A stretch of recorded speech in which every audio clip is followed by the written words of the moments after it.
Israel is trying to force the United States to formally merge the American and Israeli militaries.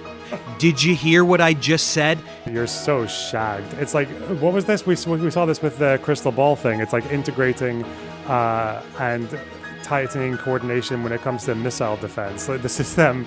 Yes, we want. Oh god, this guy is so fucking shagged, man. His brain is actually, his brain is milk. What is going on in his head? It's like sludge. The West Bank. No Hamas here. Just Palestinians living under.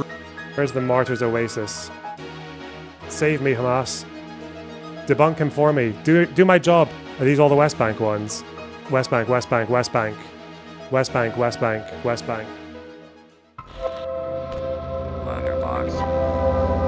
Live. Hey everyone, as you know, I'm a science communicator who explains science and debunks science-denying frauds. Quite the Venn diagram exists between anti-science propaganda, predatory capitalism, Christian nationalism, and Zionism, which means I end up bringing up Israel from time to time. Zionists hate that, so they attack me constantly, like what happened recently with a guy named Destiny. Let's talk about him. If you don't know who Stephen Bonnell, aka Destiny, is, he's a media personality who takes to defending liberal and progressive viewpoints on most political topics. He sounds smart enough when debunking MAGA talking points, and if that's all he ever did, you'd be hearing nothing negative about him from me. But that activity is dramatically overshadowed by his unrelenting Zionism and support for the never-ending parade of human rights violations being perpetrated by the genocidal ethno-state that is Israel. Whether he is being paid by Israel or is genuinely just dumb enough to have fallen for Israeli propaganda and is in too deep now to admit it, I can't say. But he recently decided to poke the hornet's nest by doing a particularly slanderous live stream about me, accusing me of being a Jew-hating neo-Nazi. It's called Professor Dave Goes Mask Off. And the thumbnail says, "These fucking Zionists," where Zionists is covering the word Jews. That's crazy. Implying that I really just hate all Jews. In it, he's most of them, right? reacting to that my was the third impression I got. and most recent video exposing Avi Loeb, the astrophysicist and charlatan, in which, amidst breaking down his endless lies about science, I point out yet again, in passing, his ties to the Zionist lobby and how he employs Zionist tactics of gaslighting and playing the victim to deflect when his fraudulence is exposed. I'll just play you Destiny's intro stinger to his video so you can get a sense of it. The blatant manipulation, opportunism, and perpetual victim complex is par for the course when dealing with disgusting Zionist frauds like him. Anyway, science as much as they want, and if anyone exposes those lies, they're automatically an anti-Semite. What, bro? This guy reaches so hard. Holy shit, he's obsessed. I'm not sure if you noticed, but the whole world despises your ideology. The world knows your gaslighting and your Hasbara tactics. Shouting anti-Semitism at everyone that hurts your feelings is just going to hasten your demise tenfold. So keep it up, you worthless Zionist pile of filth. And I didn't mention Judaism. Just like, you would never get away with this with any other group. For one, people always challenge this idea that like this completely fucking disproportionate obsession with Israel. Because I say disproportionate because there are two countries bordering Israel that have had civil wars where more Arabs were murdered than Israel has killed in the entirety of their existence. The Lebanese civil war killed like 150,000 people. And again, by that point in the 1980s and 90s, like Israel had not killed 150,000 Arabs, not even close. And Syria in the civil war, even if you count Gaza, Assad murdered like at least a third of like 300,000 of his own people just to stay in power, and Hezbollah helped him. So, and that proportionality kind of matters because I seem to remember a vague part of the, was it when I was skimming through this video of Professor Dave saying that like groups like Hamas and Hezbollah and all that are like they're resisting Israel and therefore like that's a good thing. They get a pass even though they supported someone bordering Israel who killed more Arabs in a civil war of 15 years than Israel's killed in their entire existence. Like, that's crazy. It's like if you had someone who, and people say, well, that's just like the anti-Zionism, not the anti-Semitism. But again, the proportion of vitriol that you have towards a certain group is obviously going to matter in terms of if there is going to make people wonder if there are any details about that group that's making you doing that.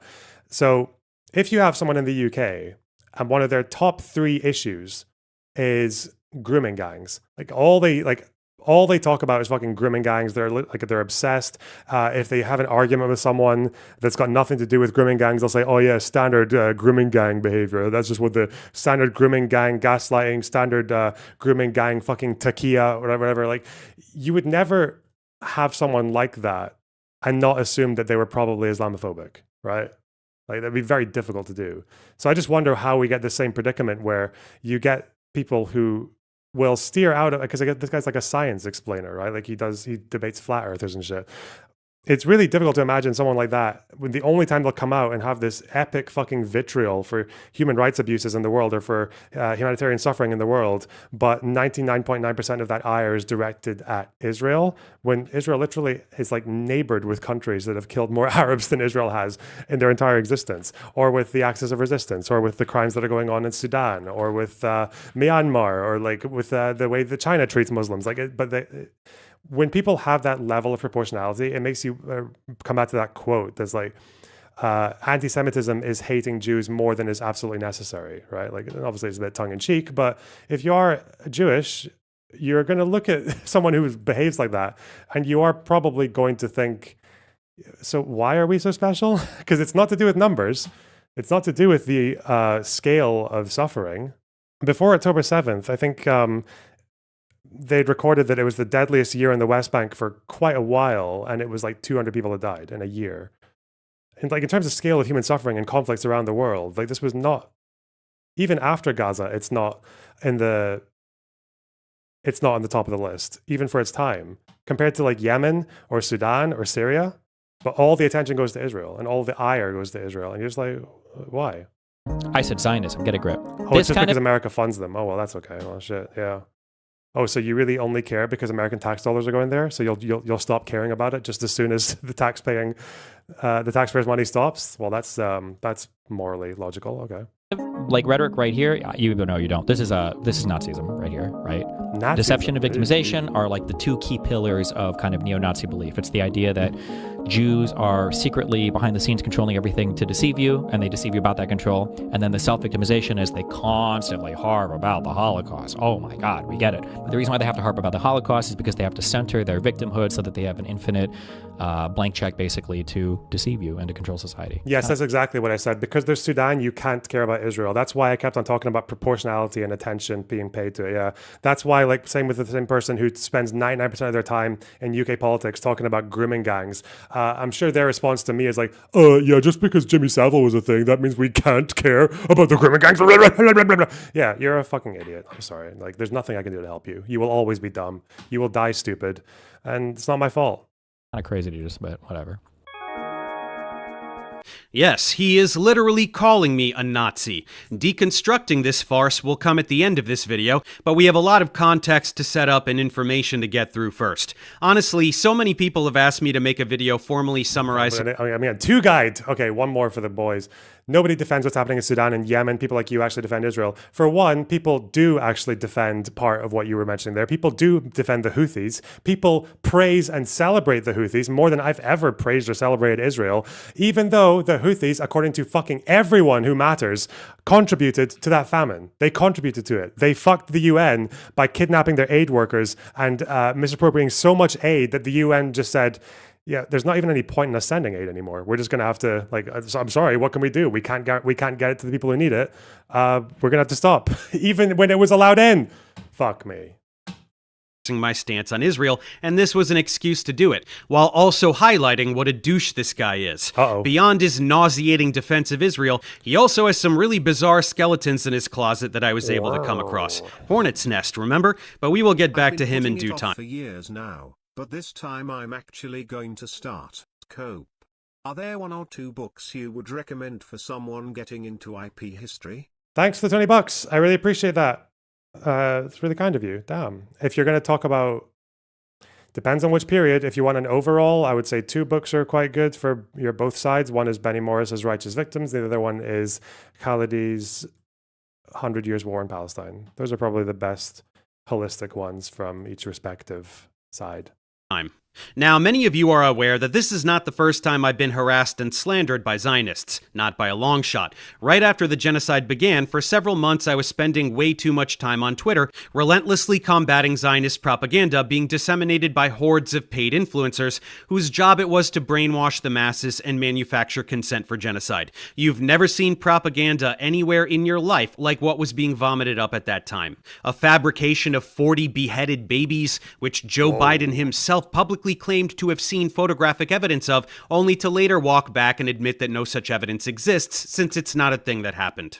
Fabricated claims of a baby being... Where was that doc? 40 beheaded babies. Okay. This is going to be a long afternoon, my guys. 40 beheaded babies. I'll probably bullet point this afterwards. I wrote a little doc about this claim, the timeline about where it came from. It wasn't a French journalist. I remember some people used to say that. I think it was an American journalist on an Israeli outlet. This is where that came from. We're actually still moving through the community. It's starting to exit now, but I want to show you just some of the destruction to these houses as well, because as I showed you, all of the destruction that these terrorists committed on foot as they bombarded and massacred this community. There were also air raids and rockets happening overhead, completely taking out buildings like this one. So in this news item somewhere, I've got the direct quote, so I'm not going to play the whole 3 minutes. She said that she quotes a soldier. She says that a soldier told her something about 40 babies being taken out on gurneys. That's it. She doesn't mention beheadings in this one, I don't think. I think she mentions like another thing that people had been beheaded, which actually, ironically, that part is true. There was a video of one guy trying to decapitate a worker and a couple of other witness statements of people who had been, like adults who had been beheaded. But in another report, the same journalist had also said that she had heard something about soldiers saying that there were babies with their heads cut off. So these two items got squeezed together to make 40 beheaded babies, right? Even though she never actually said that. She said that she heard a soldier, she quotes a soldier saying there are babies being taken out on gurneys, or 40 babies, and then there's, and some people have been beheaded. And then there's this one where she talks about babies with their heads cut off, right? Again, she had heard soldiers talking about it. So she's probably accurately quoting what those soldiers said. I don't doubt soldiers, when Hamas are literally still in Israeli territory and after they've just suffered the worst terrorist attack in Jewish life and since the Holocaust, then they're probably going to have people who say mad shit. That happens all the time. The problem came when people who had a bit of authority, Netanyahu's spokesperson, Tal Heinrich, said that there were toddlers or babies with some of their heads cut off. I think this was here. Lastly, when you listed the unconscionable atrocities that took place in that kibbutz, you did say that babies had been decapitated. Can I take that as confirmation then? Because that currently is being reported as reported action. That has actually happened, has it, Tal? Toddlers, babies. I can tell you that they, some of them, heads were cut off. This is what we're hearing from from soldiers on the ground and soldiers on the ground. Dealt with the bodies. These bodies are still being, some of them evacuated. I can tell you that people who were on this foreign media tour to that kibbutz, some of them vomited, international journalists, many of them cried, in fact. These were images very hard to process of tiny bags, tiny body bags. Okay. And we know actually why there were some small body bags. It's because there were bodies that had been like blown up by fucking RPGs and shit. And there were parts that were being bagged kind of like clumsily by Zaka, right? Like, so these are kind of like the three things. Is we've got journalists who are repeating murmurs, which we now know are rumors from soldiers in the press, and they're saying they came from soldiers. And this spokesperson is obviously giving it a lot more credit than it deserved. Now, Biden did say that he had seen pictures of terrorists beheading children. I think this was on the same day. Obviously, he hadn't, and he was referring to probably one of these reports. And the White House later clarified and basically said that he had like fudged his words in no short way. But so this part of the story is true. Some journalists, well, one journalist really, quoted soldiers saying that they had seen beheaded babies on October 10th, right? And then a Netanyahu spokesperson repeated that claim that it had been said by soldiers. What people don't say is that on the exact same day The IDF spokesperson, so the actual, official said that this claim couldn't be verified. So he said he couldn't confirm. Where was it? So basically, like immediately, the IDF spokesperson is being told that this report about the babies and the number he can't confirm. So the actual military is saying they can't confirm it. So now we've got journalists have said that soldiers are saying it. That's it. Like that's really all we've got.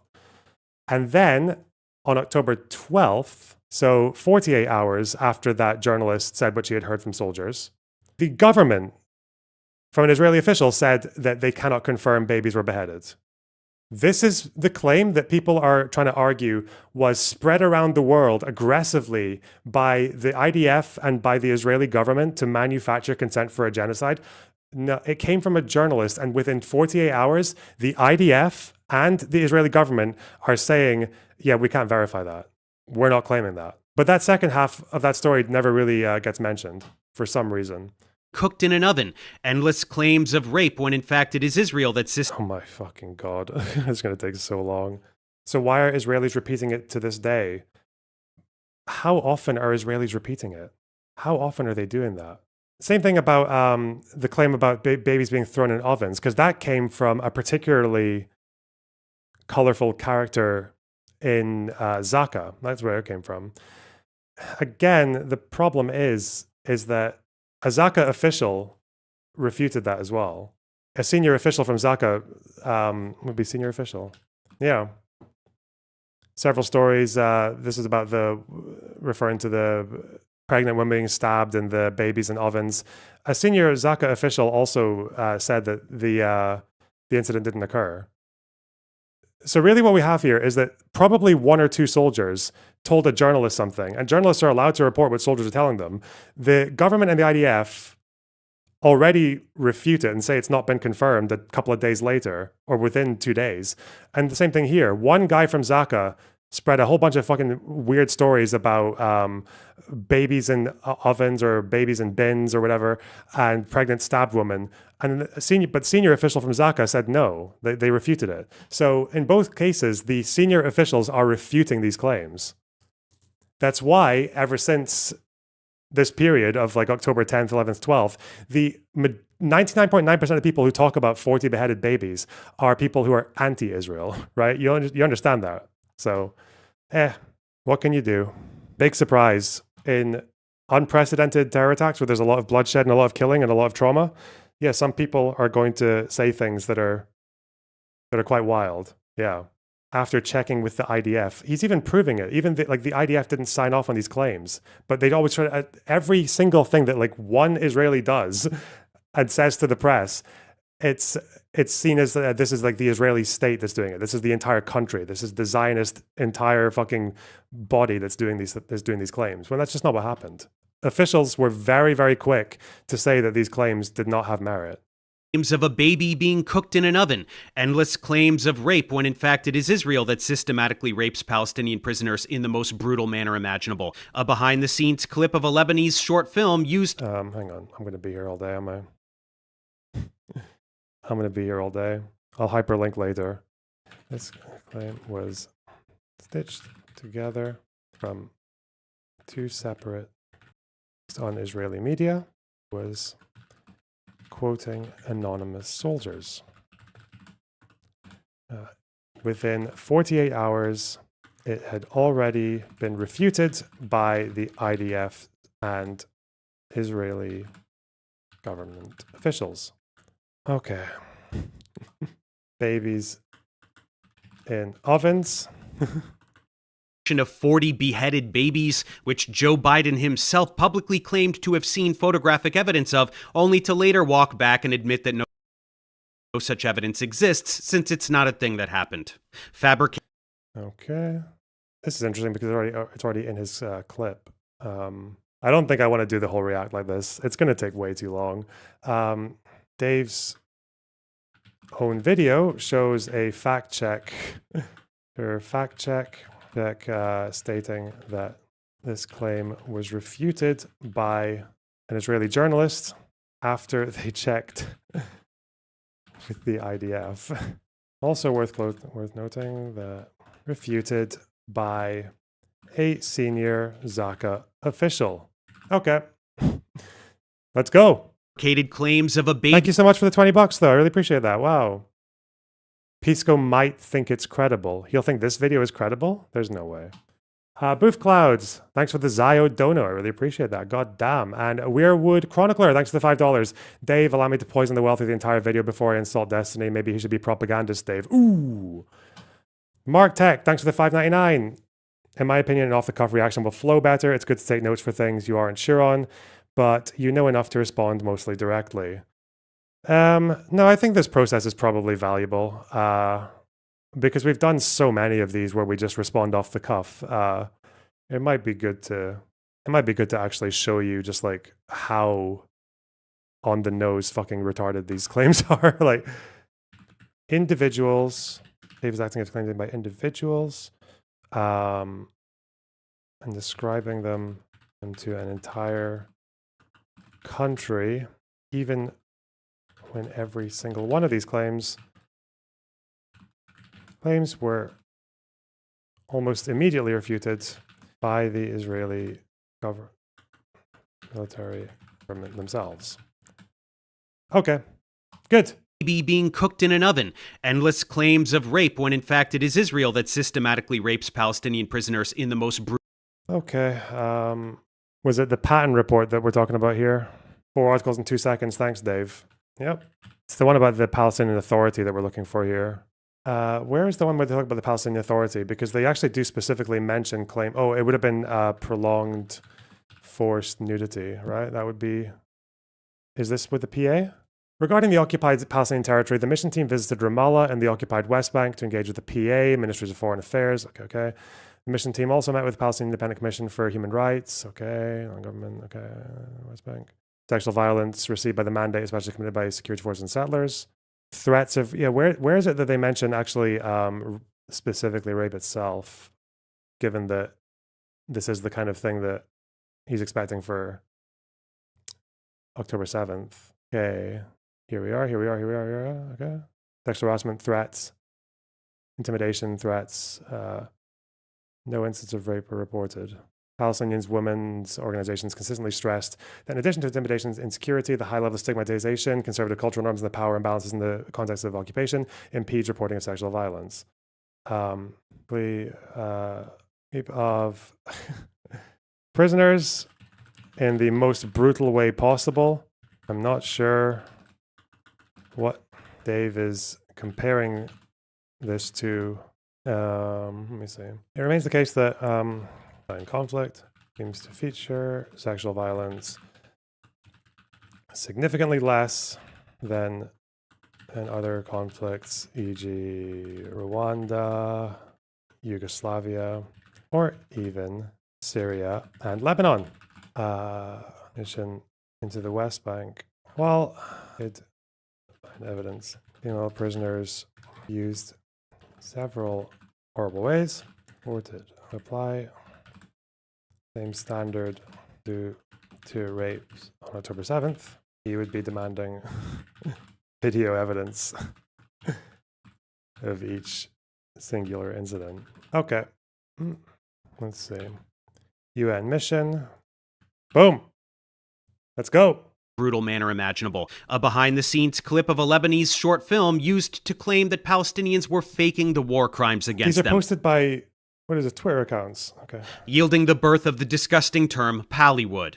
Claims of immense networks of Hamas bases underneath hospitals to justify the bombing of every single hospital in Gaza, only to provide zero evidence of such bases after the. Zero evidence in hospitals of Hamas in presence in hospitals. Okay. The fact, except a few planted guns several hours after entering, and a list of terrorists that was really a calendar. Okay. Planted guns. Planted, the claim about planted guns is a total, is nothing more than a guess. No IDF whistleblower or any other piece of evidence has shown this to be the case. There were tunnels found under Al-Shifa, and the international press verified as much. The only thing what they contested was the scale of Hamas's presence, not that whether it existed at all. What else about tunnels? Oh my god, there are so many. Fuck me. This video is a case study in the power of compartmentalized thinking. Okay, Hagari Rantisi Hospital. Okay. I love this fucking headline. How Hamas turned Gaza hospital into a terror base. I'm here in Gaza. Okay, let's use this one. Is this one? Is this Rantisi? Yeah. Yes, Hagari did describe a calendar as a list of Hamas names. Does that explain why the calendar was titled... Does that explain why the calendar started on October 7th and was titled Al-Aqsa Flood 10-7? Will Dave also suggest that the IDF planted those weapons as well as the bullet-riddled motorcycle? The focus on the calendar alone is to suggest that if Hagari mistook the Dell laptops for Lenovo ThinkPads, that must also mean everything else in the video is fake. Mohammed Sinwar, Hamas's leader in Gaza at the time, was killed in a tunnel underneath the ground of the European hospital. No one denies this, doesn't even deny this. Why is Dave doing propaganda for them? Let's just say, why is Dave? There was also Khan Yunis Hospital. Fuck me. Remember that one where there's like a tank that like double tapped a balcony in a hospital and like 7 people died? Was it more? That says 22, including 5 journalists. You know that like at least 3 of those people were now confirmed to be militants. At least 3, because they're still drip feeding the obituaries. It's too much. This is fine. This is plenty. Oh yeah, maybe also Amnesty. You mentioned them. 2014, Hamas hospital. Militants don't hang out on balconies. It seemed like they were observing under the guise of civilian garb.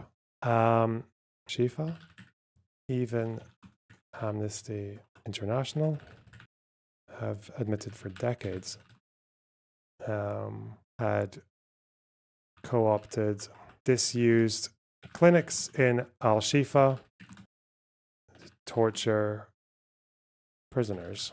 Okay.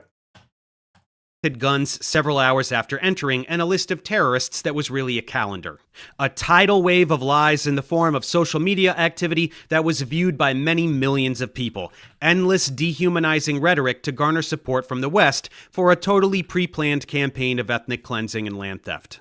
At any rate, influencers were being paid to disseminate the narratives that the state had settled on each day. I was shitting all over these disgusting frauds day and night for several months, and the wrong people noticed. So they dogpiled on me and got my account suspended. Well, that must be People why. often note that you can find some really egregious anti-Semitism on social media, so my tweets must have been even worse than those of actual Nazis in order to merit suspension. But those people are very confused. Zionists love anti-Semites. They quietly celebrate their presence on social media because their existence fuels Israel's victimization narrative. Israel can bomb anything they want, shoot any child in the head, steal any land, but they will always continue to be the victims. Scary anti-Semites who want all Jews to die, whether a particular instance being referenced is real or not, are a key facet of this narrative. So that's not what gets targeted for suspension.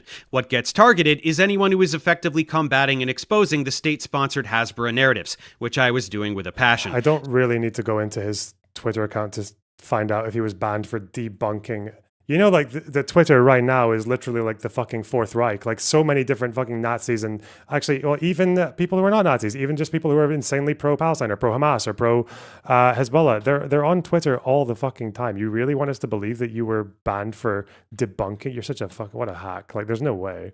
So I was booted from the platform, which honestly was a relief more than anything else, as this activity was starting to take a toll on my emotional well-being, and then their campaign to smear me began. First, the social media activity. This actually started before my account was terminated. Hundreds of tweets like this, very obviously scripted and disseminated for all the lemmings to copy and paste. Pretending to have been followers of mine, regrettably, they must welcome to bot country. Follow because I'm a Nazi. It's all quite unconvincing. They do this all the time. You can always find clusters of scripted copy-paste tweets, like this recent campaign that Destiny would probably enjoy. Then came the harassment on YouTube. Thousands, and I'm not joking, literally fucking thousands of these for weeks. These came from the bot farms that Israel employs to shift the narrative on every platform they can. Optics are everything, and even this very blatant artificial activity can skew things in their favor to some degree. But that's just the beginning. Organizations like StopAntisemitism.org and Canary Mission are a form of weaponized retaliation. I really do not care to go into all of the details of this guy's fucking victim complex. I can't be fucked. Just let him go. Against those who speak up for Palestine. I can't Palestine. believe that bots are used on Twitter by fucking everyone, but okay. On social media. I was named Anti-Semite of the Week, along with countless actors and activists like John Cusack, Susan Sarandon, Mark Ruffalo, Roger Waters, Cynthia Nixon, Greta Thunberg, Bassem Youssef, Mamdani, of course, basically anyone who draws significant attention to Israeli crimes against humanity, thereby posing a challenge to the Hasbara narrative. You know, horrible, vile anti-Semites like Miss Rachel, the children's content creator who scandalously requested on social media that Israel stop bombing children, and who can be found singing songs with Palestinian double amputee toddlers. How dare she humanize children who have had their legs blown off by inhuman monsters? As part of these smear attempts, founder of Stop Anti-Semitism, Leora Rez, and other wastes of human life enact brutal campaigns to ruin the lives of whomever they target, doxing them, and doing whatever they can to get them fired from their jobs, especially for medical professionals. For me, there was not much they could do. I'm self-employed. They tried to smear me on LinkedIn, but nobody gave a shit. Eventually, they move on. But perhaps with how much I've finally been talking about Israel in my YouTube content, as opposed to simply tweeting about them, a second wave of attention is coming my way. To demonstrate how no amount of criticism of Israel will ever be enough, we're going to talk a lot about how awful Israel is. Truly, they are the most potent force of pure evil in the world since the Nazis, ironically. The level of disdain they have for human life is beyond comprehension. Not simply the ability to murder tens. What was that quote exactly? They are the most potent force of pure evil in the world since... Israel is the most potent force of pure evil in the world. On what grounds? Death toll? Worse than Assad, who and of his own people just to hold on to power? Hang on. I really wish it was easier to open like a second window, like a second whole Obsidian. I don't think you can though. It can only be like tabs, right? Or if you want to open something else, or maybe I can do it like this. No, you can. What the fuck? Why? It's annoying. Go to file. Oh, what? Ooh. No, not Hasan. Jesus, what was I saying there? What the fuck was I saying? Okay, hang on. Where did my window go? Oh, for fuck. Okay, we'll find it. Don't worry. Professor Day. Wait, what did I even title this? Oh shit. Oh, it's the date. 418. Okay. 0108 2026. Okay. We're talking about the world today. Whatever. What was I talking about? I was talking about worse than Sudan. Sudan, Myanmar. I want another list of that. With the backing of Hezbollah. Myanmar, Russia. Okay. It's the Nazis, ironically. The level of disdain they have for human life is beyond comprehension. Not simply the ability to murder tens of thousands of children like they're termites, but the delight they express in doing so, and the overwhelming support that is expressed by Israeli citizens for this genocidal activity. More than 80% of Israelis support the complete annihilation of the Palestinian people. It is a twisted, psychotic society that celebrates the destruction of innocent human life. They proudly announce it openly, their desire to wipe Palestinians and other Arabs from the face of the earth. What was that poll he brought up there?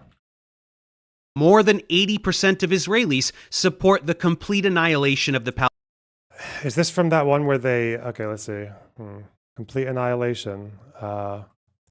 Aid and even as tens of thousands. People were starving to death. Ironically, at least two of these forces get full-throated... Why? Okay. 80%. This was like the ethnic cleansing poll, wasn't it? Israelis support ethnic cleansing. Palestine. It was Haaretz that challenged this poll, wasn't it? Where did I get that from?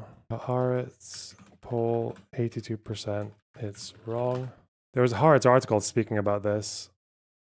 What was it he said? Palestinity. More than 80% of Israelis support the complete annihilation of the Palestinian. Okay. More than 80% of Israelis support the complete annihilation of the Palestinians. It sounds like he fudged a poll which claimed 82% of Israelis backed expulsion from Gaza, not annihilation across the board. In any case, the poll was heavily criticized for its use of skewed sampling and leading question and poor questioning. How do you expel everyone without trying to annihilate them? I have no idea. I have no idea how you can move one group to another place without killing them, all of them. I have no idea how that's ever happened. It's never happened. Never. If 80%, the true number is still uncomfortably high, but it does raise the question, why have they still not done it? They've had the ability to do so for decades, and even regarding Gaza, Israel agreed to the Board of Peace framework, which, for all its problems, ruled out forced removal of Gazans. Oh, well. Shit. People. It is a twisted, psychotic society that celebrates the destruction of innocent human life. They proudly announce it openly, their desire to wipe Palestinians and other Arabs from the face of the earth. אבל בוא נאמר... תעשי את זה, אני מכיר אותך קצת, תעשי את זה אם תוכלי. יכול להיות, אבל בוא נאמר ככה, הצבא צריך לגמור, כמו שעבד בצפון, הוא צריך לעבוד בדרום, ולהשאיר את עזה ללא ערבים, ולהקים התיישבות יהודית בכל חבל עזה. כאשר אומרים ביישובי העוטף שרוצים לראות את הים, זאת אומרת, כדי לראות את הים צריך שלא יהיו בתים. שאני מבין במקורות שלנו, עם הפראים האלה לא היה שלום, אין שלום ולא יהיה שלום. לא שאני לא רוצה שלום, גם אני רוצה שלום. ארץ זה שייכת אך ורק לעם ישראל, וכל עזה וכל לבנון, כל זה צריכים לשאוף לנקות את הארץ מרוכבי הגמלים. I don't care about Gaza. I literally don't care. For all I care, they can go out and swim in the sea. אנחנו מטילים מצור מוחלט על העיר עזה. Okay, we'll go to the gallant quote in a second. So this is about settling Gaza, basically. Okay. What percentage of Israelis support? I think the number was, where's the one about settlements? Did they speak about, was it about, oh, here. Is it this survey? Yeah. Okay. Wait, where's settling? 19%. Daniella, Weiss, and gvir are all of Israel, apparently. 10%. Why not look at polling, which shows only 19% of Israelis wanted to reestablish settlements in Gaza. Polling. Dave is doing the equivalent of using memory clips of Hamas leaders and applying them to all of Palestine. It's 22%. Sorry, the Palestinians are 20% of Israel's population. I don't know why people deny their existence. They're there. Sorry, fuck you. And they are politically and ideologically different from Palestinians in the West Bank and Gaza. I don't know why you would just say Israeli Jews. I thought we were supposed to say Israelis, not Jews, not Israeli Jews, right? Fuck. All of Palestine. Not very scientific, right? אין חשמל, אין מזון, אין מים, אין דלק. הכל סגור. אנחנו נלחמים בחיות אדם ואנחנו נוהגים בהתאם. עזה לא תחזור להיות מה שהייתה וחמאס לא יהיה. חסל את הכל. שחיילי צה"ל Gallant quote. הם מעל It's actually quite good having all of these in one place. Is there a longer transcript of that entire bit? A congressional record? Said Hamas in this clip. Where is that? The translations are shit and dishonest. Well, he's saying Gaza City, isn't he? Gallant, human, animals, full quote. Is there any clip here that's not 20 seconds long? Oh, the next one. מוחלט על העיר עזה. אין חשמל, אין מזון, אין מים, אין דלק. הכל סגור. Yes. On October 9th, Gallant said they would impose a total siege on Gaza City with no food, water, etc. Did he actually do that though? The water supply. Okay. Let me see. Oh, here. Second. Okay. 2 of the 3 water supply pipe Israel pipelines Gaza were reopened. How much of Gaza's water came from these pipelines? Was it like 10% or 9% or less? Was it more or less than 10%? Were reopened before the end of the month, and the third, which was damaged on October 7th, was repaired and reopened later. Okay, for the end of the month. How much of Gaza's water came? I think it was about 10, or 13%. Okay, yeah, that's right. Where does it say this? Oh, okay. No, wait, okay, is it remaining? 10. Okay. Right, I see. Leaving aside that these 3 pipelines made up 10% of Gaza's water supply. What did Gaza say about aid trucks? Okay, let's see. UF Gallant was actually one of the ones who was pushing for more aid trucks to go into Gaza, not less. Where are we? Where did Gallant say this? Oh, I think I remember. It's here. Oh, it's here. Yeah, here. The rest of the government increase truck imports to Gaza. He once said it should go up to over 500. This is a wild one. Even after the UN relief chief said around 100 were required to feed all of Gaza, was only 100. People don't know this. On October 19th, fucking 500 trucks, wankers. The relief chief of the UN was actually already saying 100 trucks a day in October 19th. And this is the guy whose job it was to actually make sure that the strip was being fed, or make sure that people knew how many trucks needed to go in. So 100.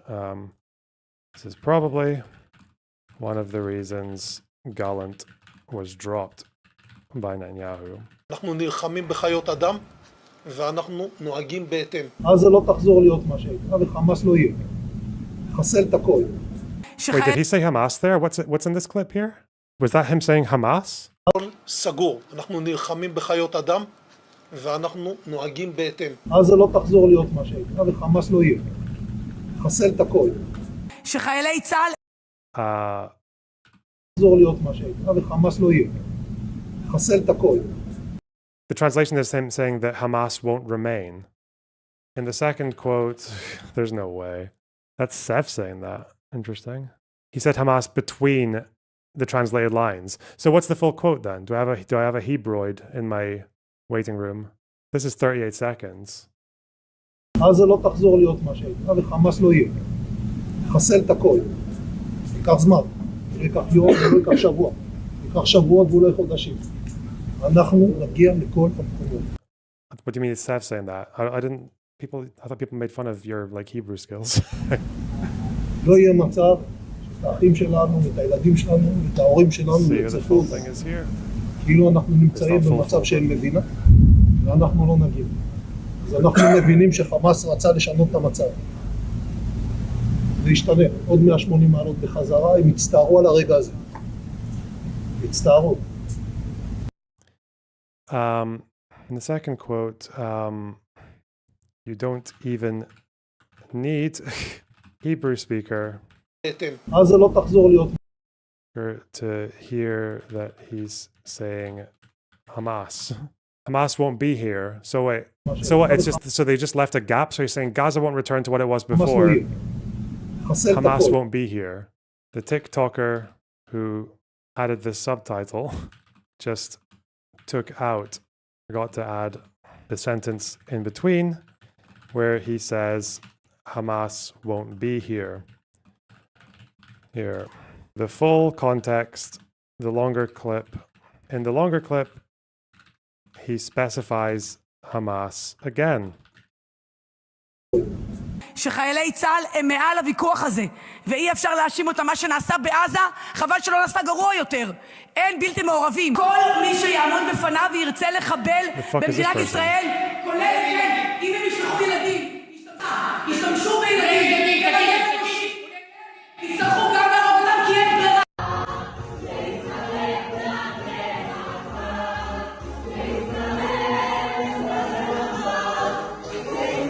That's quite crazy.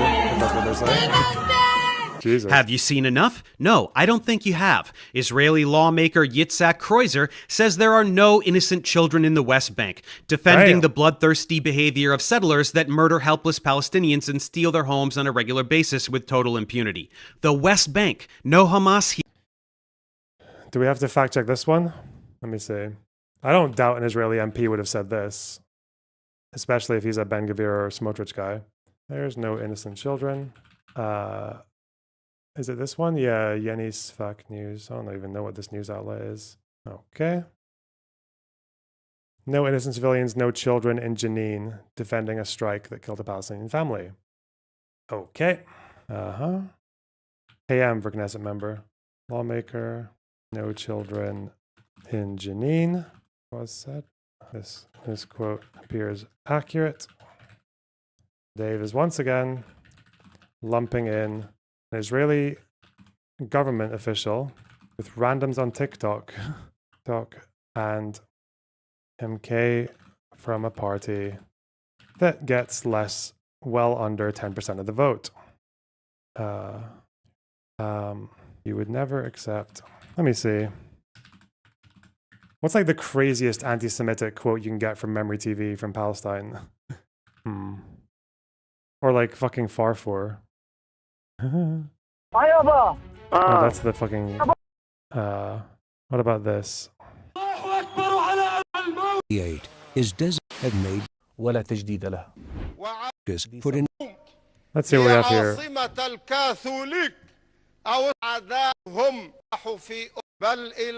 For يعاقبكم الله أن يعلن الله في أفغانستان أنكم وكأن الذي قتل يهودي واحد. Except someone using the worst quote words, applying the worst. Fatih Hamad to all of Palestine. Why do it for Israelis? واحد كأنه قتل 30 مليون يهودي الذي والأمة There must be so many of these ones because he was crazy. Fatih Hamad memory? Let's see. Oh yeah, the Human Shields one. Hey, let's go. والحمد لله أصولنا كلنا عربية ويستطيع كل فلسطيني في غزة وفي كل فلسطين أن يأتي بجذوره العربية سواء كانت من السعودية أو من اليمن أو من أي نفط ولذلك قد تربطنا قرابات ولذلك أين المودة؟ Hamas uses women, children and the elderly as human shield. What the fuck? What a useless intro. Okay, let's just use this timestamp. Okay. I already heard him say something fucking stupid on this next one as well. No, not that. They're here. No! Where's my fucking video go? Oh, shit. Here he is. In the West, we have Israeli lawmaker Yitzhak Kreuzer says there are no innocent children in the West Bank, defending the bloodthirsty behavior of settlers that murder helpless Palestinians and steal their homes on a regular basis with total impunity. The West Bank, no Hamas here, just Palestinians living under. No Hamas in the West Bank. Where's the martyrs oasis? Save me, Hamas. Debunk him for me. Do my job. Are these all the West Bank ones? West Bank, West Bank, West Bank. West Bank, West Bank, West Bank. Hamas disagrees. Disagrees. Lol. Where was it? There was that one time where there were these raids that in Jenin where Hamas just claimed like everyone who died in the first day. Let me see. Is it here? Hamas Jenin raids Al-Qassam. Was it 2024 or 23? It was 24, I think. Oh, is it here? This is probably a safe point to conclude that Professor Dave knows fuck all about this conflict and is just another hateful dipshit who got radicalized by TikTok clips and headlines. What a waste of fucking time. Okay, I'm just going to chill for the next bit. I don't care. Jesus Christ. Through a brutal system of apartheid. Whether they are children or women, it doesn't matter to me. Journalist Shimon Ricklin says Gaza should be wiped from the face of the earth. Journalist and politician Yinon Magal says it's time for Nakba 2, which means another massive wave of killing Palestinians and cleansing them from their territories to acquire these lands for Israel. Revital Gottlieb of the Likud party says, bring down buildings, bomb without distinction, stop with this impotence, you have ability, there is worldwide legitimacy, flatten Gaza without mercy, this time there is no room for mercy. You think this hatred is reserved only for Palestinians? Think again. Israeli Minister of National Security Ben Gvir says that for every tear of an Israeli mother, 1,000 Lebanese mothers must weep. Jesus. All of Lebanon must burn. Are you fucking listening? Are you All fucking of listening? Lebanon must burn. This is not Israel-occupied Palestine. This is a sovereign nation with territory that Israel has lusted after since its inception, and which it is currently successfully stealing. But back to Gaza, Israeli military... They've just made a deal with the government to start transferring territory back. It's whatever. I can't. They've lusted after this place for so long. They've lusted after this place for so long. And somehow not one settlement has ever been built in Lebanon by Israel. Crazy. Military official Eliyahu Yassian says there is no population in Gaza. There are 2.5 million terrorists. There is no meaning to giving them warning missiles. Israeli politician... But they do give them warning. They do give them warnings. They do. That's why whatever 80-90% of the buildings have been destroyed, but only 3% of the people, meaning the buildings were empty when they were hit, for the most part. What? Right. Moshe Feiglin states outright that Hamas is not the enemy. It's every child in Gaza. Every child, toddlers, babies. Babies are terrorists. Anyone who would say this is a sadistic monster. There are entire databases filled with hundreds of instances of very clear incitement to genocide. They openly announce that they intend to commit genocide. Not just random nut jobs on social media. Israeli officials, legislators, military personnel, decision makers, they all state this openly, the desire to completely wipe out the Palestinian population. Take a second and read this crap. This is a drop in the bucket. You listen to any of these assholes for long enough, you get some shit like this about human animals, or Amalek, who their God commanded them to destroy in the Torah, or whatever other rhetoric. Amalek, I guess we can do that one. Attacks, and then did the same with Hezbollah.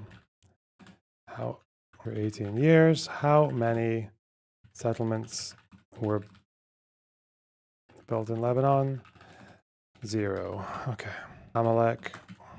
There is an Amalek monument in The Hague using the same quote. Is The Hague hosting a call for genocide? Or Amalek, who their God commanded them to destroy in the Torah, or whatever other rhetoric they can think of to justify the extermination of an entire race of people, just like the Nazis did to the Jews in calling them vermin, parasites, rats, whatever they could do to dehumanize them.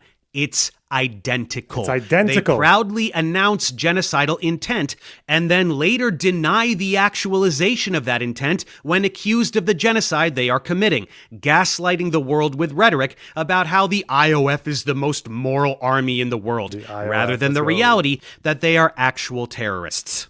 Here's Israeli Minister for Social Equality announcing how proud she is of the ruins of Gaza, and that every baby 80 years from now will tell their grandchildren what the Jews did. They take pride in the complete annihilation of a people.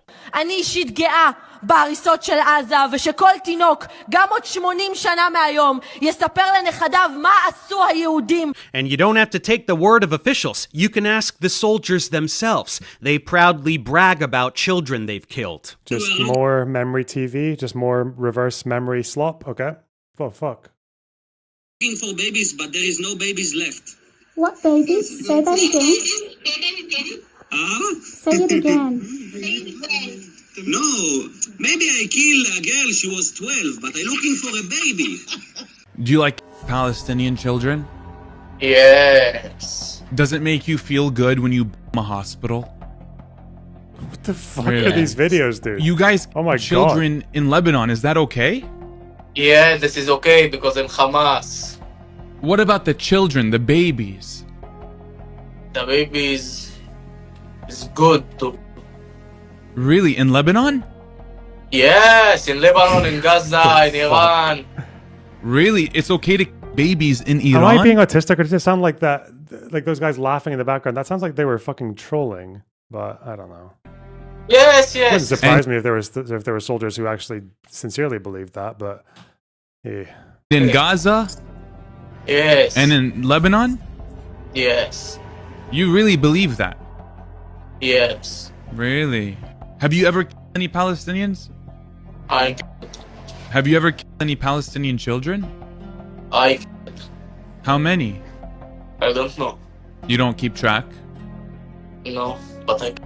היינו במערב, זיהינו 3 אובייקטים מתקרבים לעברנו לשטח שהוא שטח השמדה, ואנחנו קיבלנו את הפקודה לחסל את 3 האובייקטים כי הם נכנסים לתוך שטח ההשמדה שלנו.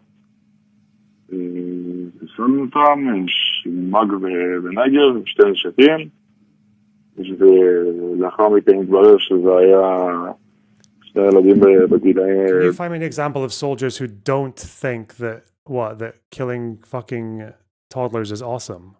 Are you serious? Are you fucking serious? Like what? Okay. You're right, I suppose. I can't really. For some reason, those guys with the TikToks, they never really post that when soldiers. Yeah, the fucking viral Omegle clips never really show soldiers who are like, oh yeah, I'm just there to kill Hamas, you know, don't like them.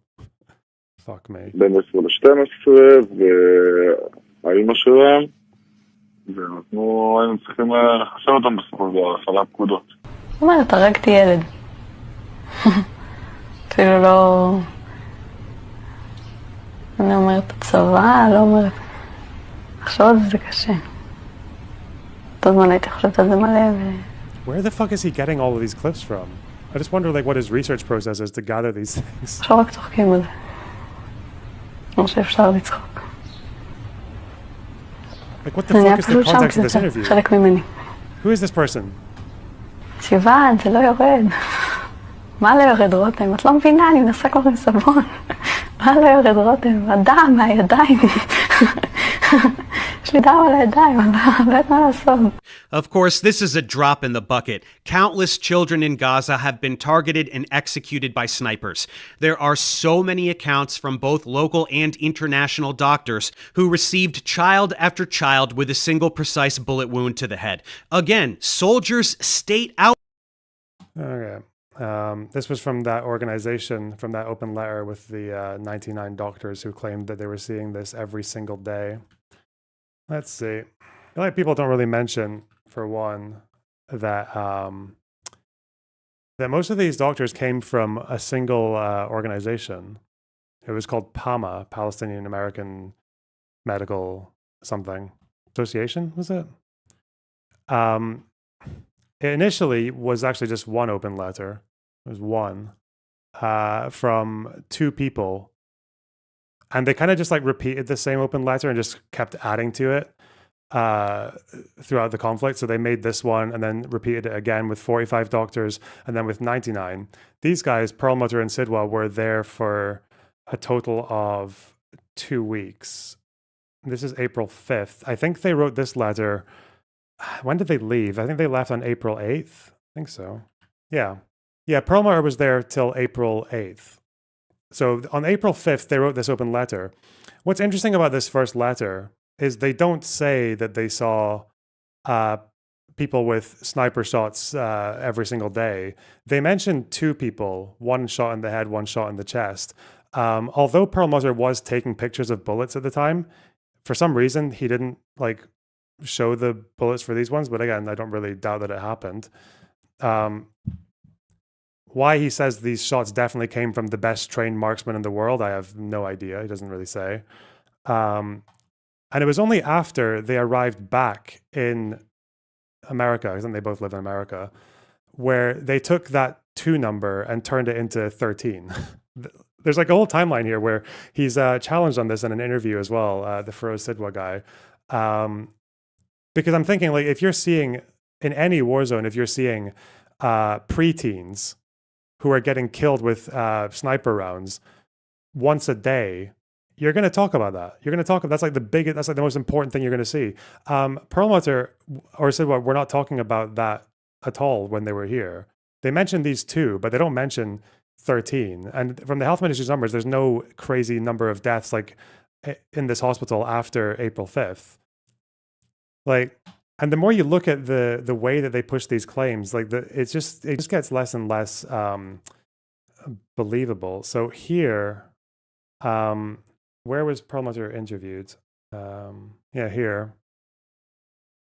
He kept saying this: 70% of our patients are children. Doctor in Gaza, here, surgeon in Gaza. Here in Democracy Now, he went further and said that 70 to 75% of the people that he operated on were elementary school age or younger. And Sidwa has said in interviews that in this hospital, there were 2 rooms for operating. It's not like they had like a children's room and another one. It was just like 2 and people were spread across both of them. Perlmutter said 70 to 75% of the people they operated on were school age, elementary school age or younger. So 70 to 75% of people are preteens in this hospital, apparently. The problem is that the health ministry was releasing emergency reports for several individual days when these guys were there. And their demographic split, if the archive is working, thank you. Their demographic split is just not what Perlmutter says it is. It's not even close. Yeah, so you can see it here. European hospital, and you can see my notes as well, to make it easier. So from the European hospital, and this is on March 23rd, which is just before they arrive at the hospital. The European hospital has 246 children. It says 238 women and 677 men, which is very different from 70% preteen. This is 21% children, and this includes all the way up to the age of 17, like just before 18. So, and when they were in the hospital from April 1st, and I think they left on April 8th, the cumulative total stays about the same, 21%. Goes up to 30 here, but again, this is a slightly odd one because the number jumps very suddenly and like randomly with no explanation, and the number of men decreases, so that doesn't really make any sense. But if you look at the daily deaths when they're there, so Perlmutter is in the European hospital up until April 8th. So if you look at the dailies here, 2 deaths are recorded on March 27th, 1 man, 1 child. Injuries, mostly men, 1 child. 1 man, 1 child. Injuries, mostly men. Again, 7 men, 5 women, 2 children. 12 men, 5 women, 5 children. There's not a single day where this 70% preteen ever comes up, ever. The last April 5th and April 7th, it's 4 men died and 2 men died. And the injuries are mostly men as well. So the person who started this open letter, Perlmutter, he's a liar. He's just, there's no other explanation. He's just lied. He just made up like fabricated the number of kids that he saw that were killed, let alone shot, because any other medical research on Gaza basically shows that like the overwhelming majority of deaths in the Strip are from airstrikes, not from bullets. And headshots are even more rare. And this has just never been shown. Yeah, this was a study here where they studied like a sample of casualties. But it was the same. It's always the same thing. It's always the majority are airstrikes. About 3% of the injuries were gunshots, or no, 3% were head wounds with gunshots with head wounds. This is just not like anywhere near the numbers that they were suggesting. Because if you have 99 doctors who are all saying that they saw on the daily kids that were shot in the preteens, again, who were shot in the head and chest, that's like the number, which should be thousands. It should be thousands of people with this. To this day, I think there have been the couple of photos from the New York Times. There's been a couple of photos from the New York Times that were where the X-rays were shown and they were confirmed, and they're mentioned in the first open letter from Perlmutter and Sidwa.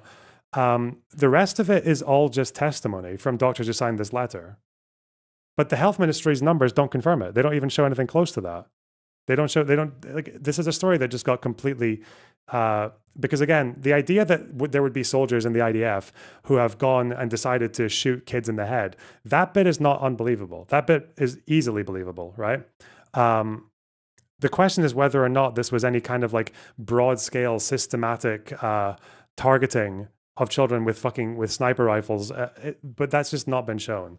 And the people who have put forward these numbers and these proportions they're contradicting the health ministry's own emergency reports. They're contradicting just data that came out of the hospitals. Because this hospital that Perlmutter and Firoz Sidwa were working in very clearly shows that the majority of people who were getting killed here and injured were men. A very, very clear majority. So, and children were underrepresented because children in the Gaza Strip make up 50% of the population. And in these hospitals, it's 21. And that would include also teens and people who are older, because the older teenagers were more likely to die in Gaza than the younger ones. I don't know. But yeah, this is the one claim that people always fucking bring at my door as well. But it's like, it's just never been proven. Even that BBC investigation that they talk about, or that he's linked here. Many accounts from both. This BBC investigation, like as part of their methodology, they even say it included just asking doctors. But I'm sorry, but if you're asking doctors who are so obviously lying about these numbers, because again, I don't even know why they wouldn't, because they feel like they have a righteous cause and everything else. It's already been the case that these doctors also said there was no Hamas in this hospital, even though Mohammed Sinwar died in this hospital in a tunnel that was right outside the front door of it. So I don't know, just I don't know. I don't know why there's like such a conviction in this claim, because again, these are the same people who don't think any rapes happened on October 7th because they haven't seen videos of it. Are you fucking serious? Stupid. Anyway. Local and international doctors who received child after child with single intentionally murder children, and that they're specifically ordered to do it, while officials continue to put on a show and act offended when it is suggested that soldiers do the things they openly admit they are doing. This is the definition of gaslighting. And how do Israeli soldiers and officials justify this grotesque behavior? Naturally, they have divine permission for it. They state this openly all the time as well. They are the chosen people, so they can do whatever they want. They say Israel is allowed to ignore the directives of international law in any field it desires. International law doesn't apply to them, so they should be able to commit genocide. They say they are entitled to violate the sovereignty of foreign countries. Probably every state in the region has this attitude, but okay. Fuck me. This means that any land they desire is theirs for the taking. This is announced proudly, publicly, and supported by a citizenry that has been brainwashed into believing that they are genuinely superior to other peoples. ומה קורה כשאתם רואים ילד ערבי? מה אתם מרגישים? רגשות זעם. זעם? רצון לרצוח. מה קורה כשאתם פוגשים ילד חילוני? מרחם עליו שלנו חרדים. למה אתה מרחם עליו שלנו ילד חרדי? מה הוא מפסיד? הוא לא הולך לדבר. כשאתם חושבים על ירושלים בעוד 10 שנים. כולם חרדים? לא כולם חרדים. ערבים חלק חרדים. כולם יהודים, ויש גם ערבים שהם עבדים. יהיה משיח, הבנתי, כן, מה אתה אומר? שמלחמה כל הערבים ימותו. Here's just a few other things that Pearl, because I took down every single tweet that Perlmutter was putting out when he was actually in Gaza. He tweeted quite a bit when he was working there. April 6th. As I sit in the operating room at this very moment, I hear Apache gunships shooting their machine guns into non-combatant neighborhoods. Abraham is crying. I don't know how he claims to know that there are no combatants in a neighborhood that he can hear from outside his hospital, but okay. If your parents were still alive as surgeons, they can help me sew together the 100 children that were shredded by Israeli bombs just this week. How contradictory you are. This is 2 days before he left.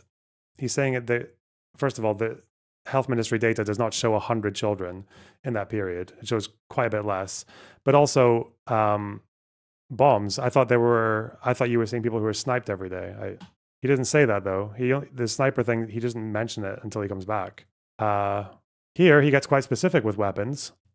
Helicopters, machine guns, bombs. The ER is filled with mutilated women and children. Meanwhile, the reports from the hospital that you're in are putting out daily numbers where men are overrepresented, far overrepresented. So he's typing this as he's mostly treating men. Like, that's what's happening. April 6th, there was no emergency report on April 6th, but on April 5th and April 7th, there were. European hospital, I believe, is this. Hang on, let's just do this. Let me do it now. Oh my God. 2 men. That's on April 7th. This is on April 5th.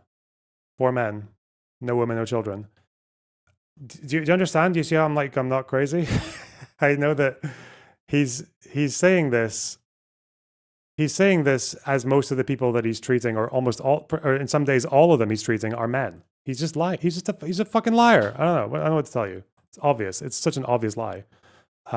He never once tweeted about snipers or anything, even though apparently he's witnessing this thing that you'd probably never see in any conflict zone anywhere ever. But okay, yeah, guy's fucking mental. And he's the one who started that open letter. Daily, bro.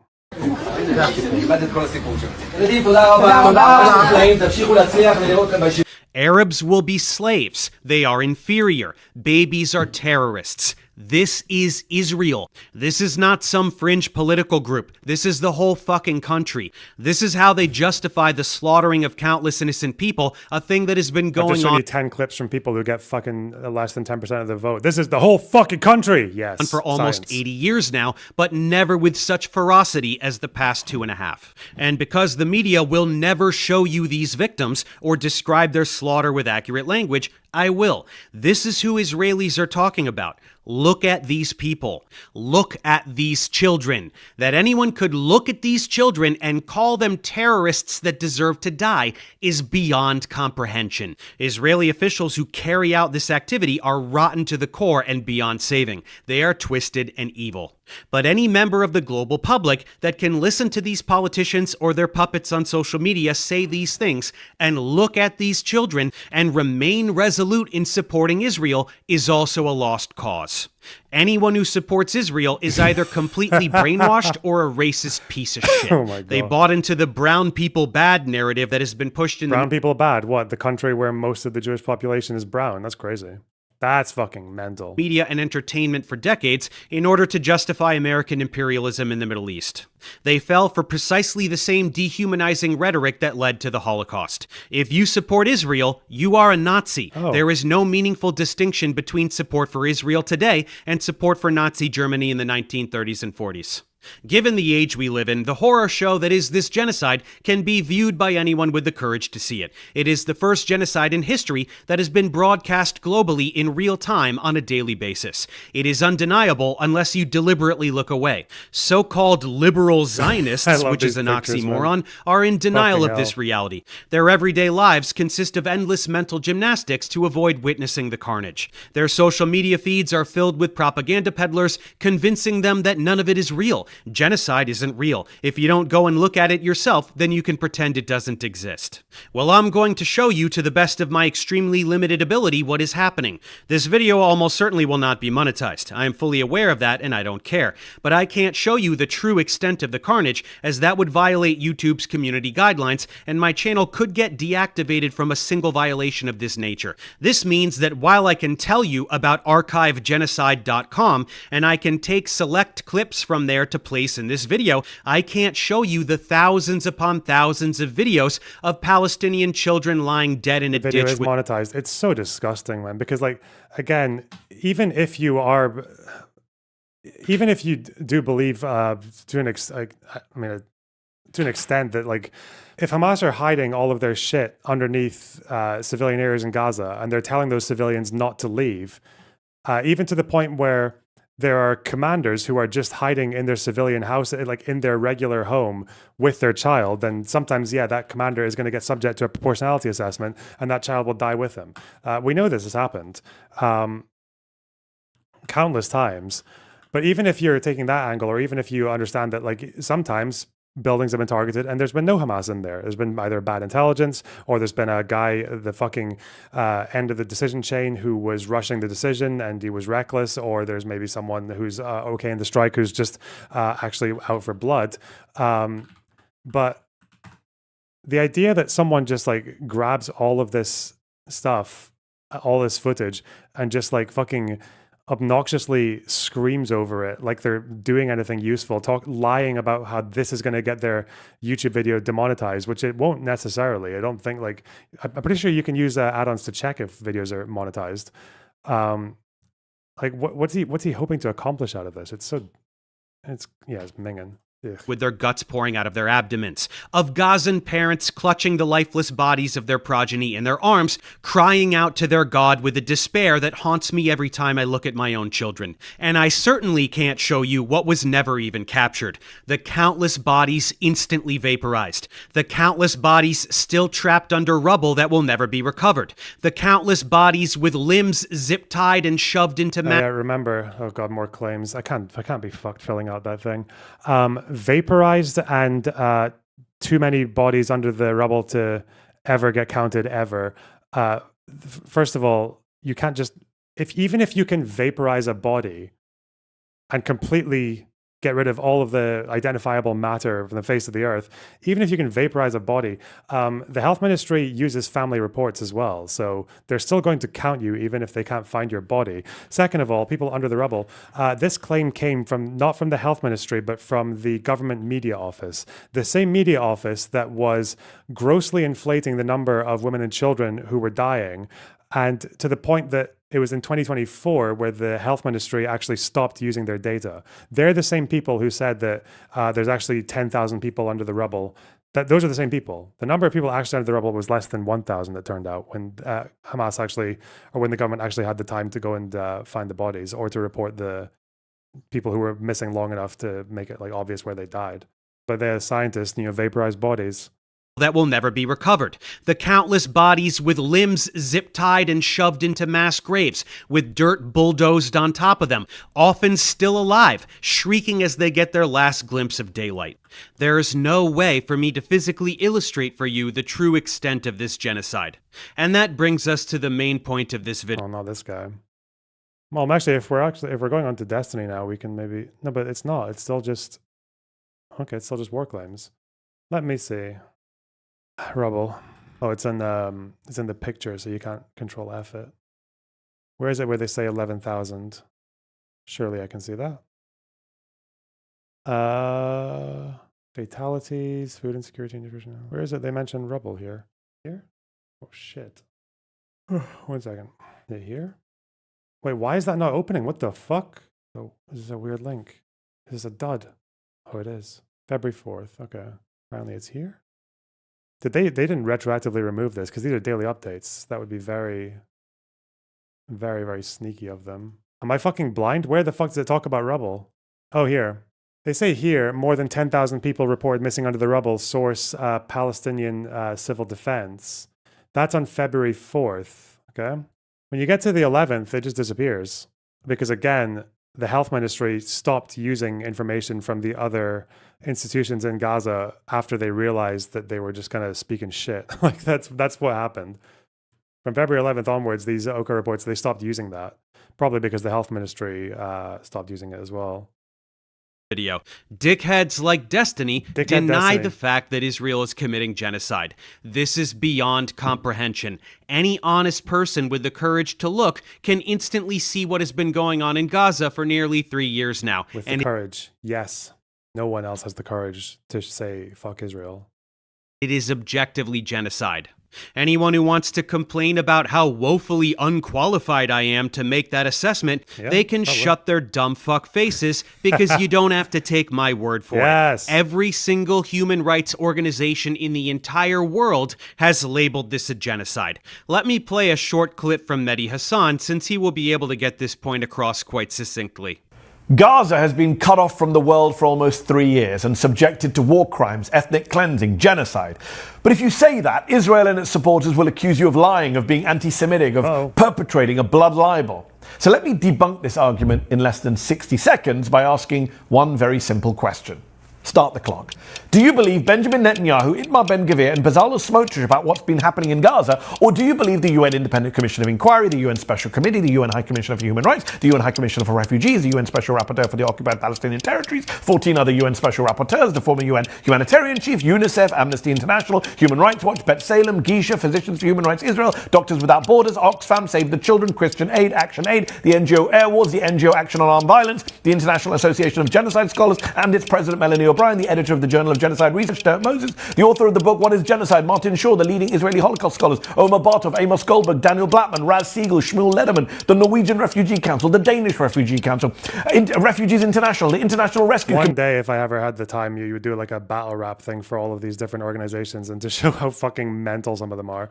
Like Amnesty International, who literally admitted that they wanted to hold back on doing a report on October 7th because of the political implications of exposing the extent of or signing off on the narrative on the extent of Hamas's war crimes. We'll be able to get the UN Special Rapporteur for the Palestinian Territories, fucking Albanese, who just tweets out every single fucking mad claim about the inflated death tolls that she can get her hands on, who once claimed that more under fives had died in Gaza than actually ever existed at a single period in Gaza, right? She said that the number of under fives who died, according to Albanese, was higher than the total population of under fives in Gaza. Like, she's fucking mental. Or the other UN special rapporteurs, the ones who saw the IPC in 2024 not declaring a famine, but then declared one anyway because they just ignored the science. Or the other special rapporteurs who in the past have had a history of transphobia, where one of the special rapporteurs for women's rights was out there saying that fucking the Iman Khalif, that Algerian boxer lady, was a man, right? With no evidence because some fucking grumpy Russian said that she was. Yes, and or the NGO crimes, ethnic 60 seconds by asking one very simple question. the UN Special Commission of Inquiry, which is chaired by one person who used to be a BDS activist, another person who went on some podcast and fucking said that they were getting in trouble because of too much Jewish control of social media, and who got defended by the other two chairs of the organization. You can do this for the International Association of Genocide Scholars, where you can become a genocide scholar just by donating like less than $100. Like there's UN Independent Commission. But more broadly, okay, how do these organizations decide, say if there's an airstrike on a building and the IDF says that there were terrorists there, the health ministry just says the number of people who died and the demographics, and they don't even tell you civilian or militant, they just say people. How do they figure out who's correct? How do they figure out if there was actually a military target in the building? Well, what they do is they have middlemen who can give them contact with people who live in the area or on the ground, and they'll just call them and ask them. And then the people by default will say no. They don't tell you that Hamas pressures their own population and makes public announcements, and have done for over 10 years, saying if anyone dies, do not say if they were a militant. You describe everyone as an innocent citizen. Hamas have said this. The Interior Ministry has put out videos on YouTube and on Facebook and on the radio in Gaza to say this to their supporters. And remember, Hamas will fuck you up if you do the opposite of what they want you to. There was a UN guy, a head of UNRWA actually, because this is what happens when a human rights organization doesn't do what Hamas wants them to. Where was the guy? Gaza War Claims. UNRWA. Do you remember this guy from 2021? Top UN official in Gaza, Matthias Smalley. He was the head of Director of Operations for UNRWA in Gaza, the highest UN official in Gaza. He very suddenly had to leave the Strip after he gave an interview where he was asked about the 11-day war, and he was asked if Israel had hit military targets. And he said that Israel was using precision strikes and had huge sophistication. And I think his exact quote was to say that they mostly hit military targets.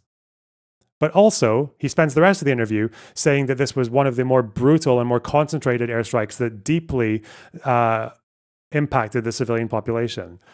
That caveat, though, was not good enough, and there were protesters outside of his office, and then Hamas, very, very subtly, said that they could no longer guarantee his safety, and he had to leave. That's what happens when a UN official or a human rights worker with connections to the Gaza Strip, or who has colleagues in the Gaza Strip, this is what they're doing. This is what they're risking when they cross Hamas.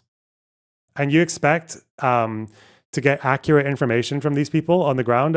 Why the fuck would they do that? I don't even think they should do that. Why should a UN worker whose job is to deliver aid, first and foremost, why the fuck should they stick their necks out and get fucking murdered by Hamas just to tell Amnesty International that there was a tunnel or there were soldiers in a building? Why would they do that?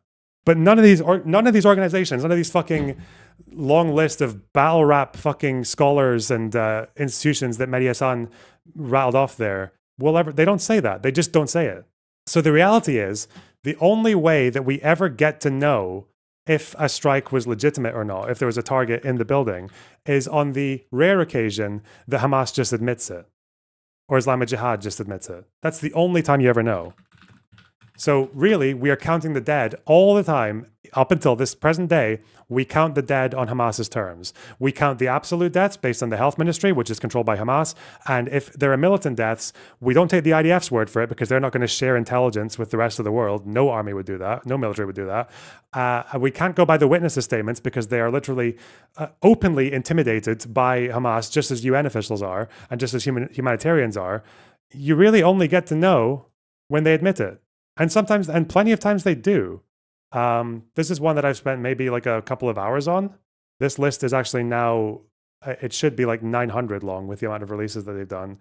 Every now and then, they will just state, this guy here, Salim Juma Sharab, who is in this list, Martyr Commander in the Military Ambulance Department. Oh, I thought it was Hasbara to say that these militants use ambulances. Okay.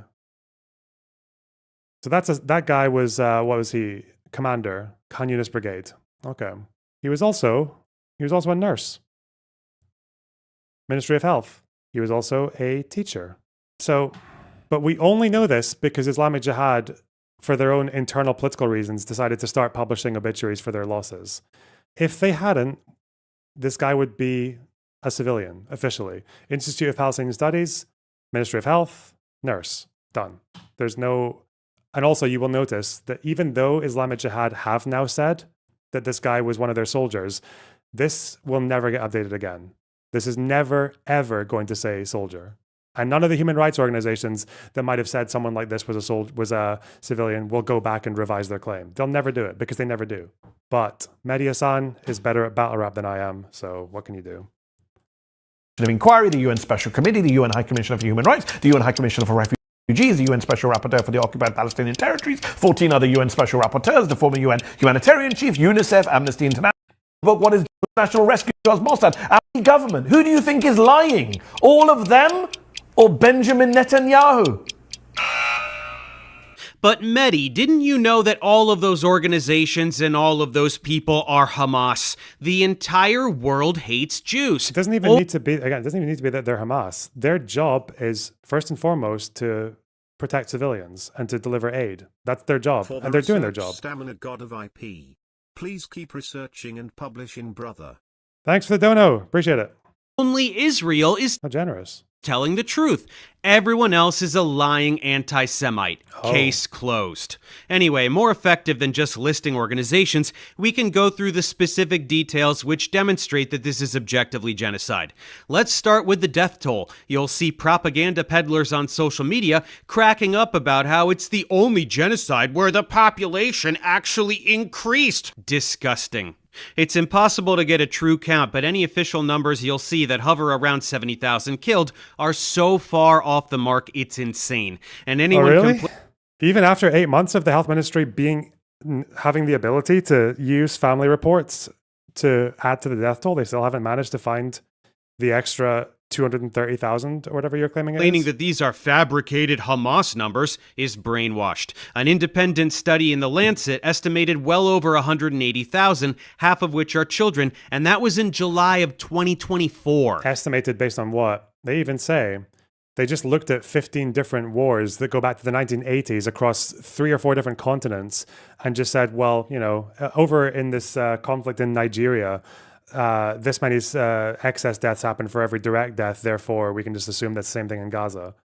Let's not pay attention to the fact that like how much humanitarian aid was going into each of these areas or how civilians were being treated by the attackers or anything like that. Let's not ignore all that, you know, let's just assume all wars are the same and we can just find an average. Fucking moron. Ugh. 2 full years ago. Previous estimates had been much lower because they only took into account bodies that were identifiable and directly correlated with airstrikes or gunshots. But thousands of bodies have been totally vaporized, leaving nothing identifiable behind. And thousands more bodies are still buried under rubble from all According to a media office that even the health ministry doesn't cite anymore, you fucking moron.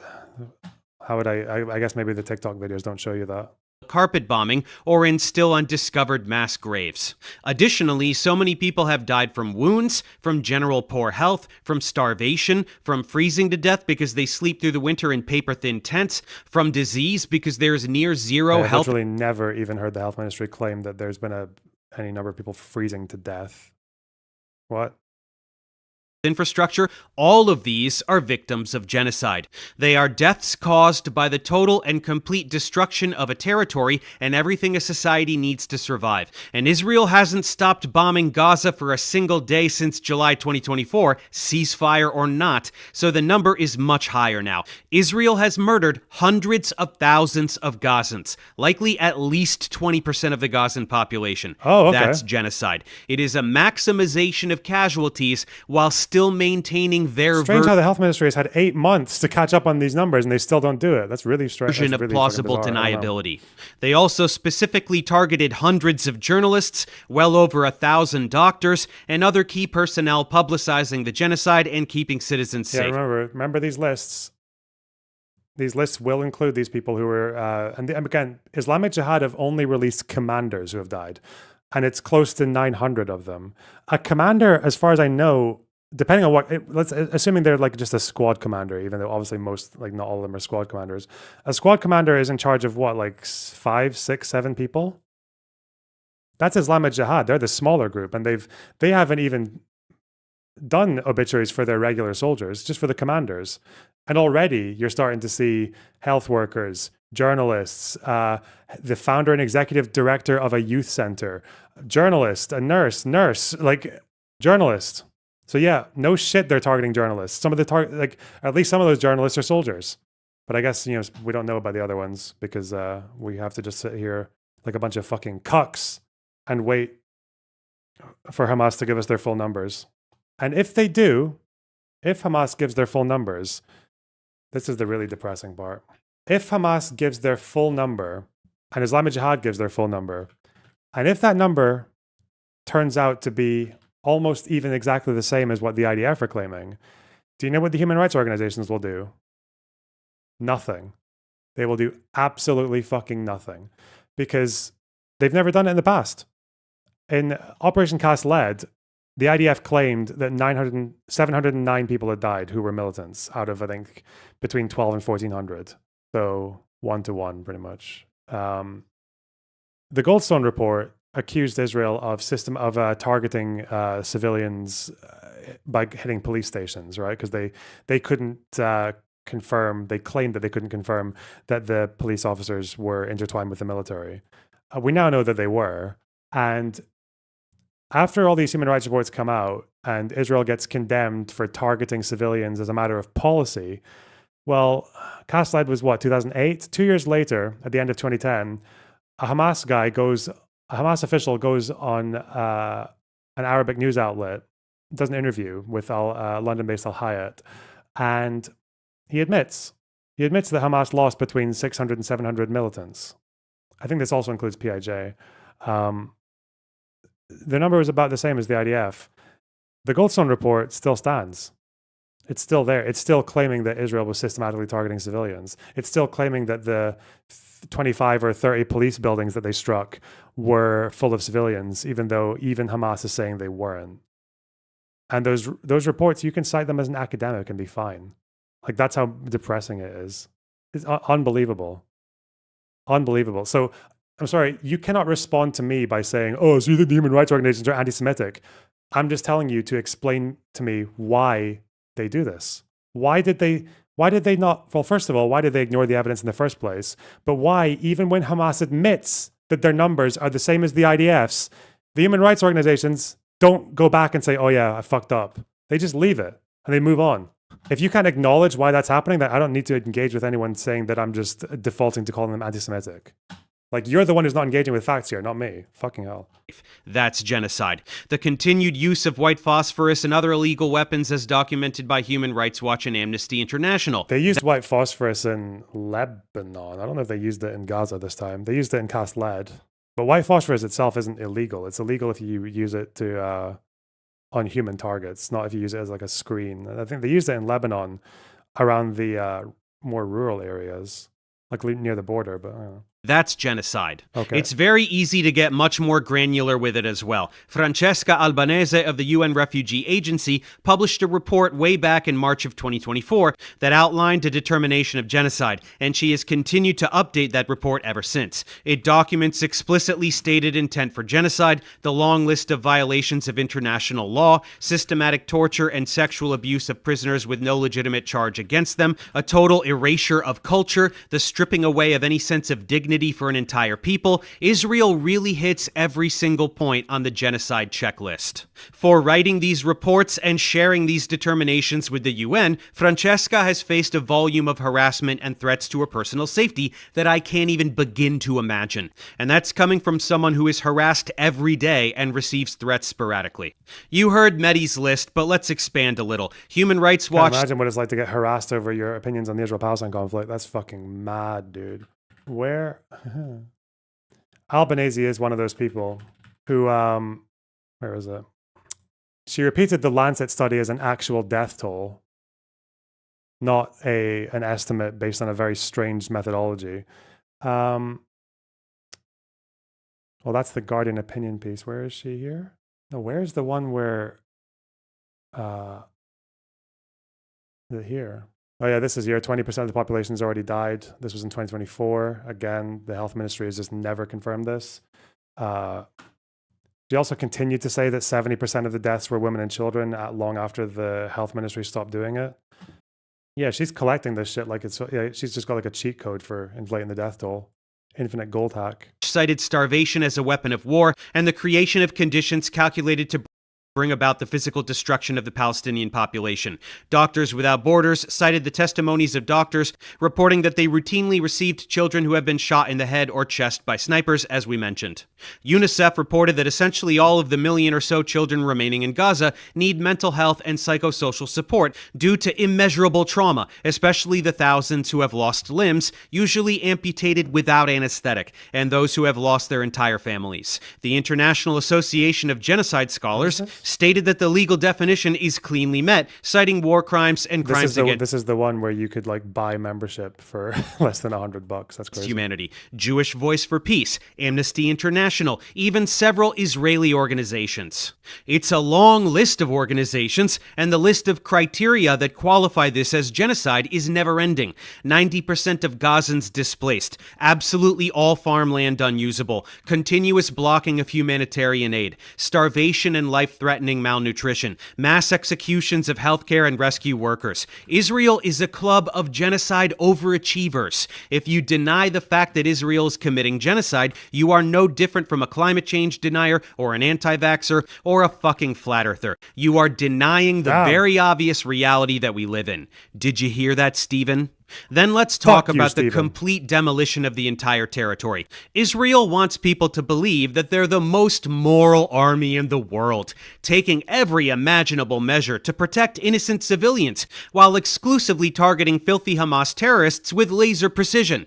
This is total horseshit. I mean, again, they proudly announce that they want to murder every last child in Gaza, so anyone who believes them when they say the opposite is a moron. But more importantly, there objectively is no precision whatsoever to the destruction in Gaza. More than 78% of Gazan infrastructure has been demolished by relentless carpet bombing. Every hospital, every school, every bakery, every city demolished. Once refugee tent camps were set up, they bombed those too. They tell them to evacuate even though they have nowhere to go, and then bomb them. Oh, why was it that anyway, why was it that Al-Mawasi wasn't actually a proper safe zone? Why is that? Why did that happen? Do we remember? Because Israel attempted to declare Al-Mawasi a safe zone. Do you know who disagreed? Said it shouldn't be a safe zone. The UN. We will not participate in the establishment of any, quote, safe zone in Gaza that is set up without the agreement of all the parties. And unless fundamental conditions are in place to ensure safety and other essential needs are met, a mechanism is in place to supervise the implementation. Agreement of all the parties. Which party didn't say that Al-Mawasi should be a safe zone? I mean, it's true. The UN's not supposed, by their own rules, the UN's not supposed to declare a safe zone in Gaza without both parties agreeing to one. Hamas didn't agree to one. They never have. Hamas have never said there should be a safe zone in Gaza. It should be here or there or there. That's why Mohammed Deif, who was the chief of staff for the Al-Qassam brigades, he was killed in Al-Mawasi. He was hiding in the safe zone. So Israel tried to make Al-Mawasi a safe zone. The UN and Hamas said no. It's unbelievable. Give them safe routes to evacuate and then bomb the safe routes. They designate safe spaces and then bomb those too. And when they occasionally let in food, they shoot at Gazans when they try to get it. It's complete annihilation combined with twisted psychological torture. It's very easy to look at image after image of the destruction to see that there was zero regard for precision. They weren't aiming for some imaginary terrorist. They were never doing anything but destroying Gaza. From day one. You're not convinced by these images? Too small in scope? Let's get a broader top-down view.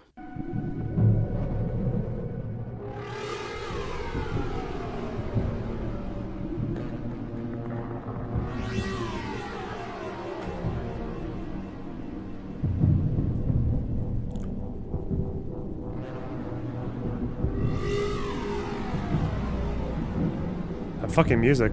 He probably got that from the TikTok video, right? With these flags on the side. If it's upright.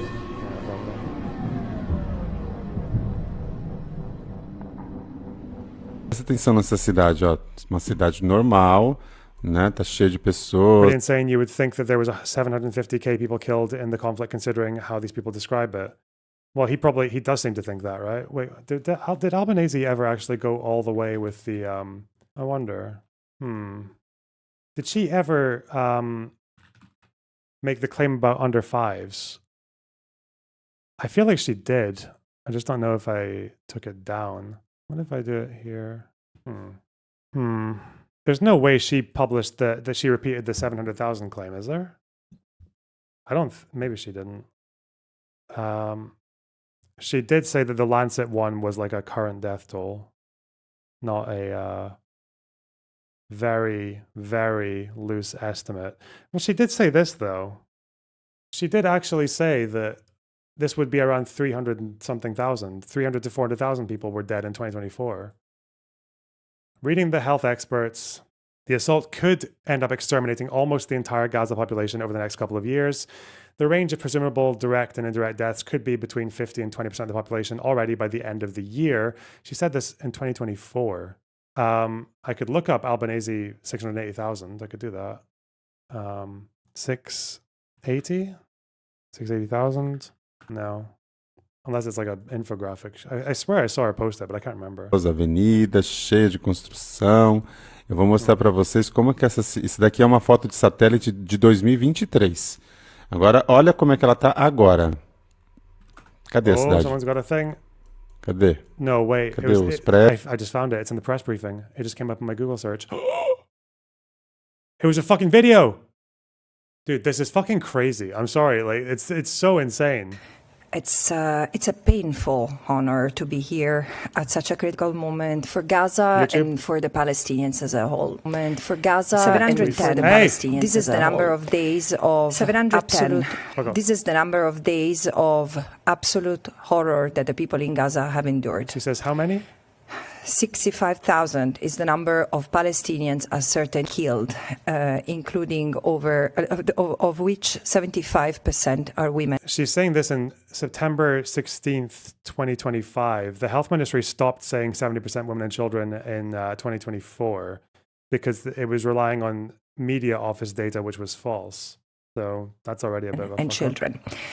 In fact, we shall start thinking of 680,000 because this is the number that some scholars and scientists claim being the real death toll in Gaza, and it would be hard to be able to prove or disprove this number, especially if investigators and others remained banned from entering the occupied Palestinian territory, and particularly the Gaza Strip.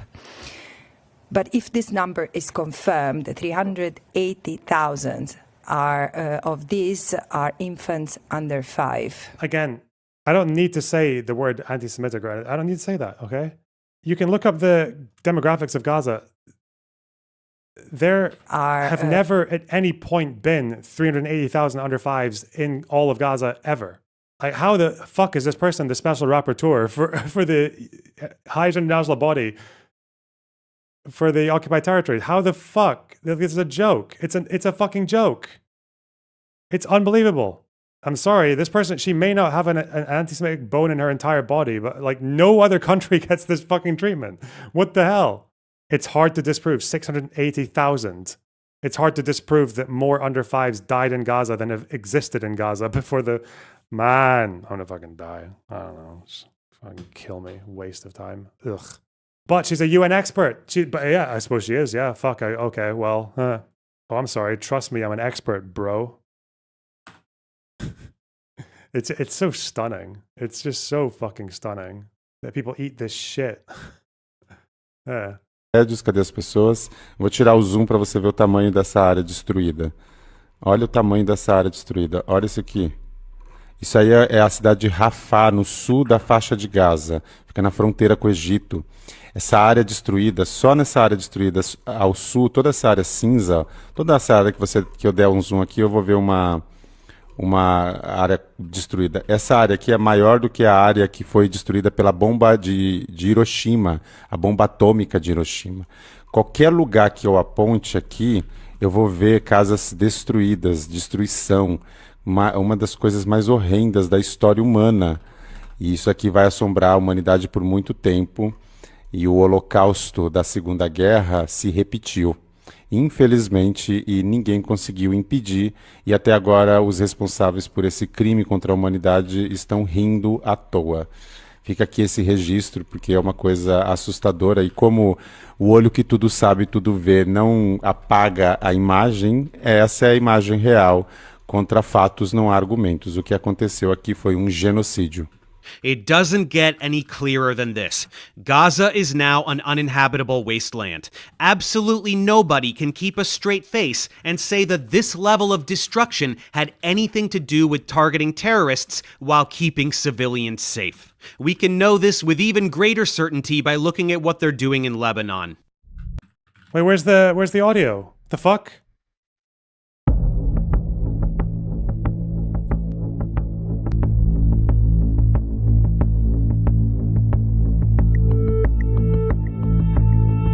Random village, that's what I heard.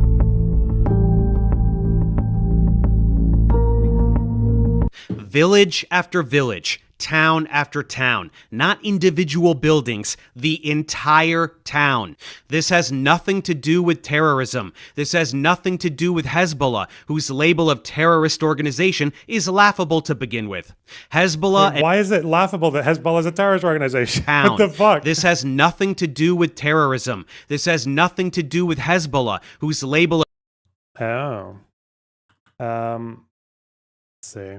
What was Hezbollah doing for most of the last 15 years? Because it wasn't fighting with Israel. That's the total death toll from the civil war. Most of these were attributed to Assad and his allies. Here. Fuck. Syrian civil war is a bit of a troll moment in his mind. Yeah? Oh. Oh, sorry, it was 200,000. Not 200,000. Killed at the hands of the Syrian regime forces and Iranian militias. This also included Hezbollah, by the way, because Hezbollah integrated themselves with the Syrian regime forces and plugged very important logistical gaps in their command structure, as well as manpower, because they were more experienced. Of terrorist organization is laughable to begin with. Hezbollah and any other group that is labeled terrorists by Israel are simply people desperately defending themselves against Israeli terrorism. Hezbollah formed as a direct response to the Sabra and Shatila massacres, for example. Israel is... What in the... Hezbollah was formed in response to the Sabra Shatila massacre? That doesn't even make sense. Like, what? Hang on. What? It's just random. He's just got fucking random events in his head. They just fucking fisted together into a little cake of horse shit. When was Hezbollah's first... it's not even chronologically... hang on. When was Hezbollah first... They were formed in 82. I wonder when their first attack was. There's a suicide bombing in Tyre in 82. It's interesting, like, if Hezbollah was formed in response to the Sabra Shatila massacre, why was it that Hezbollah's first targets in Lebanon broadly were not Israel? Their first target was Americans. It was Americans who were authorized to be in Lebanon to oversee the PLO withdrawal, and that was approved by the UN and by the government. So interesting. Is the aggressor state slaughtering anyone they... He's just like the only thing he knows about Lebanon is Sabra Shatila because it involved Israel. That's the only reason he did that. Please, and anyone who stands in opposition to that is labeled a terrorist. These groups are the rebellion in Star Wars. Israel is the fucking empire. Do you think Emperor Palpatine would label Luke Skywalker a terrorist? Of course he would. Supporting Israel is like rooting for the fucking Death Star. Space lasers! Oh, this guy's actually fucking deranged. He's properly mind-fucked. Wow. Oh, was the hijacking in, was that proto-Hezbollah? Hang on. They were implicated in that. I don't know if they actually did that, did they? Origins of Hezbollah. What was this bombing that they were implicated in? TWA 847. No, that was ages after. That was 85. I don't know exactly when, like which month they were formed in, because it was they were quite a secret group until 85. But it was a group of, it would be whenever the first IRGC guys went to Lebanon to help them form the movement. What a strange random ass connection though. This level of destruction has nothing to do with Hezbollah or any other supposed terrorist group. This is demolition. This is an erasure of a people, their lives, their culture, to make room for Israeli expansion. A huge chunk of Lebanon is Israel now. They will build, settlers will come, and that's a very fucking weird map of Israeli occupation in Lebanon right now. They're currently occupying 5% of the country. I wonder how he did that. What was the research process here? Twitter? No, I don't think it was Twitter. What did you say? That's the end chunk of their culture to make room for Israeli expansion. A huge chunk of Lebanon is Israel now. They will build. If it's to make room for Israeli expansion, then why did they make a deal with the government to hand territory back? Like, why? Why would you do that? It's just to expand. They just want to. How are these people going to feel in fucking 6 or 7 years when the Israelis have not built settlements in Lebanon and they're handing territory back to the military? I don't get it.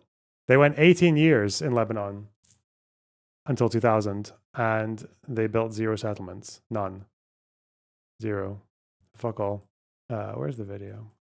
Settlers will come, and that's the end of it. Then they'll steal more land tomorrow, and the cycle continues. They'll tell you themselves if you ask them. Finance Minister Bezalel Smotrich sure did.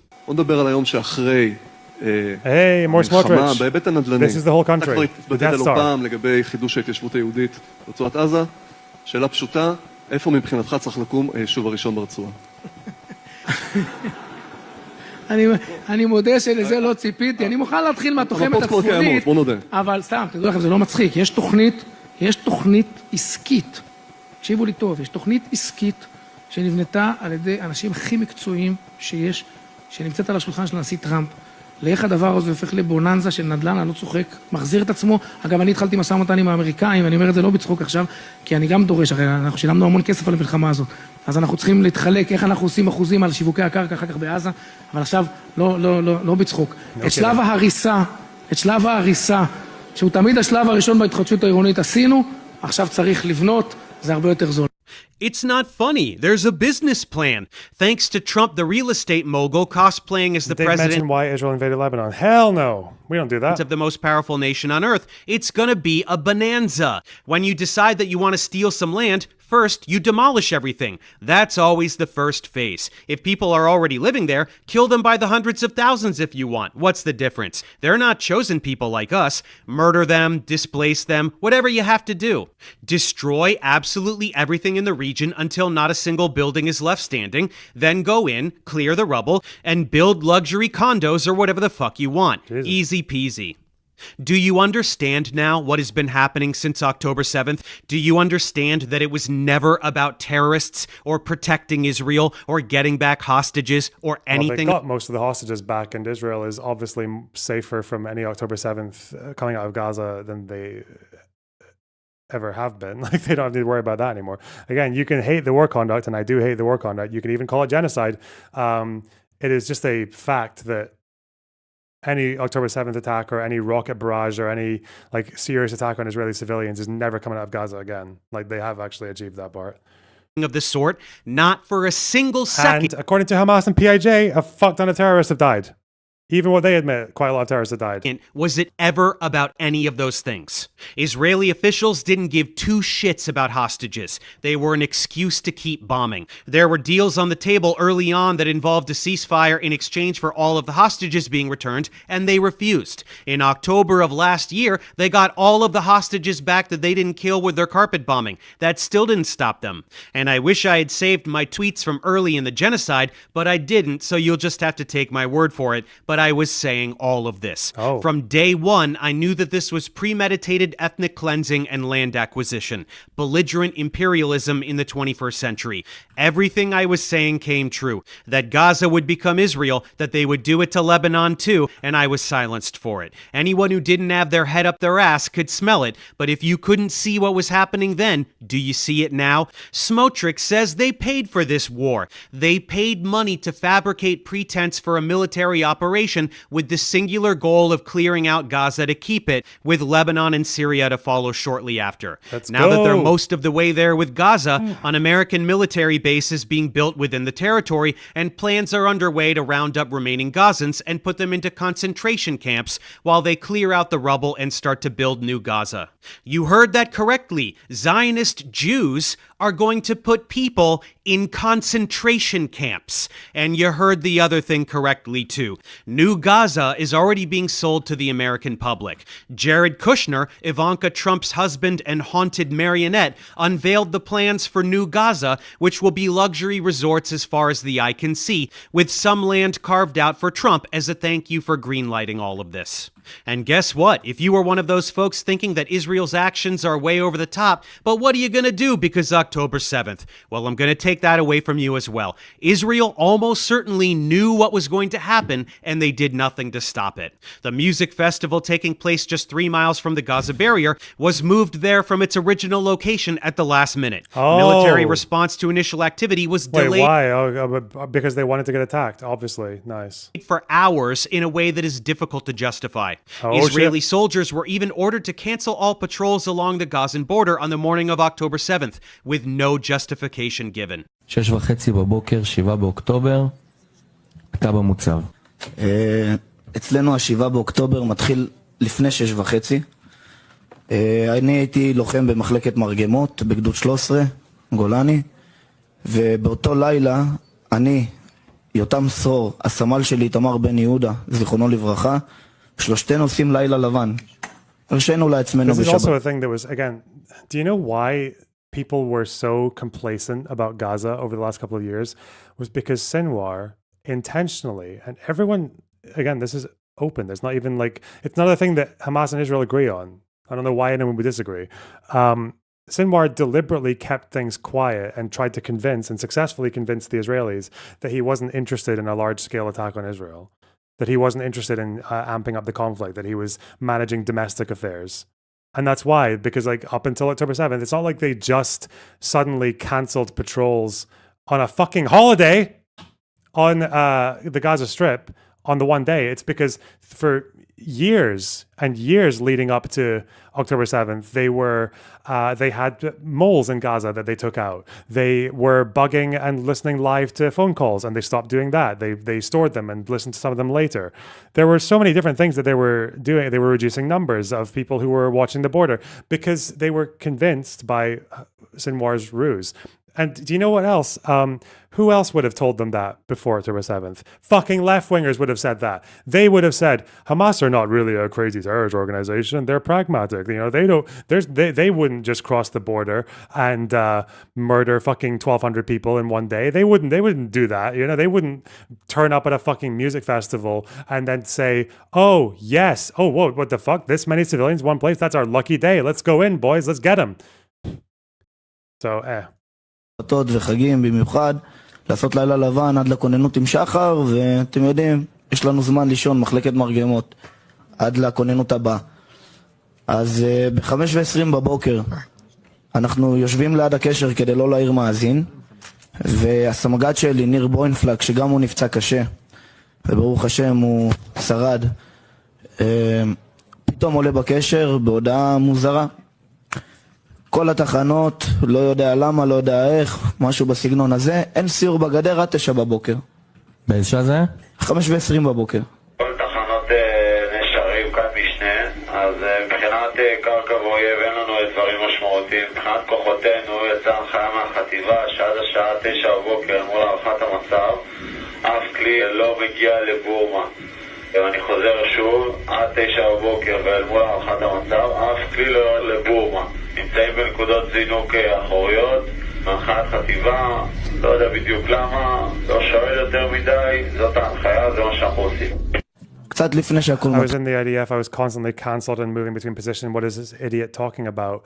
It's that whole again. It's like, you know when like a plane hits a fucking building in 9/11, and then suddenly everyone becomes an expert on what buildings are supposed to do when they're hit by massive fucking planes. It's the exact same thing. These people who have never paid any attention at any point to the specificities of IDF protocol or what the fuck was happening between Israel and Gaza and Sinwar for the last fucking 5-10 years just comes in and goes, isn't it weird that there was a low level of security here? Like, I'm sorry. And it's always from the same people who would have said that Israel's security concerns before October 7th were stupid. The exact same people who would say, oh, security concerns, that's just your cover so you can oppress the people of Gaza. That's every single person who's saying this conspiracy theory would have said that before October 7th.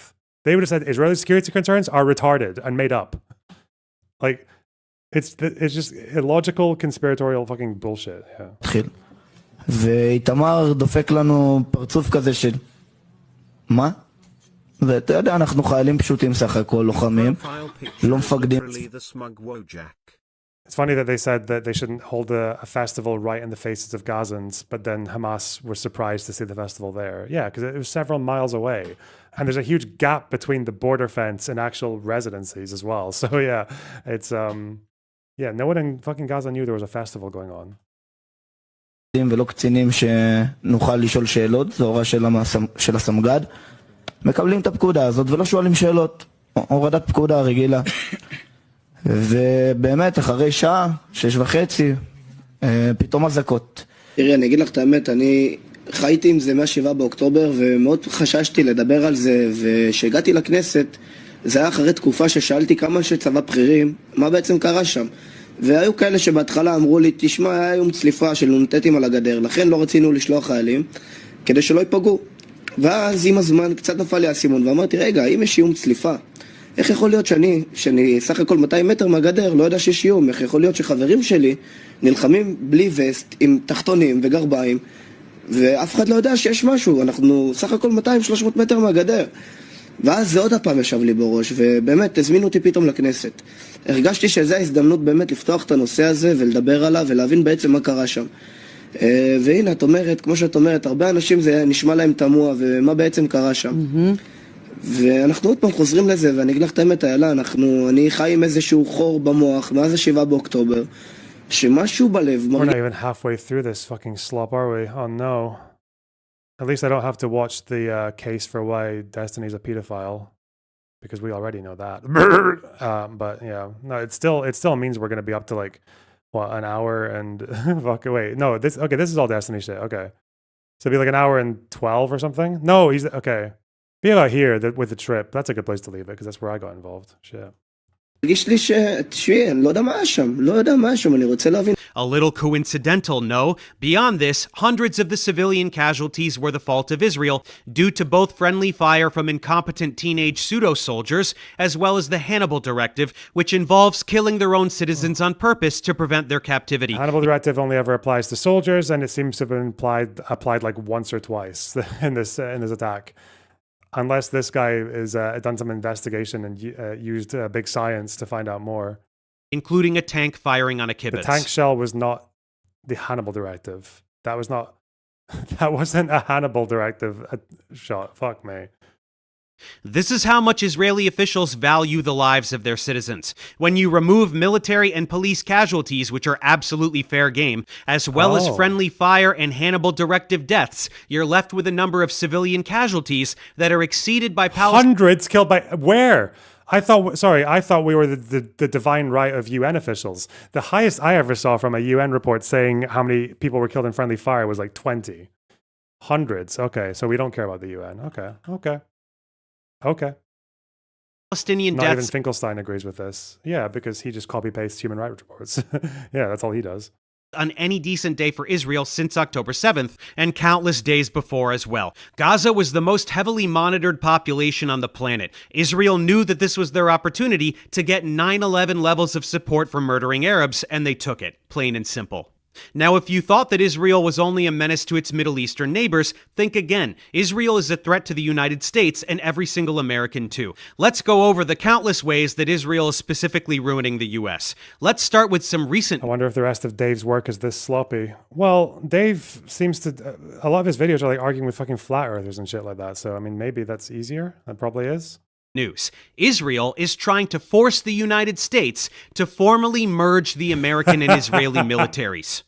Did you hear what I just said? Israeli officials are trying to force America to merge its military with the military of a foreign country. You're so shagged. It's like, what was this? We saw this with the crystal ball thing. It's like integrating and tightening coordination when it comes to missile defense. Like the system, yes, we want... Oh God, this guy is so fucking shagged, man. His brain is actually...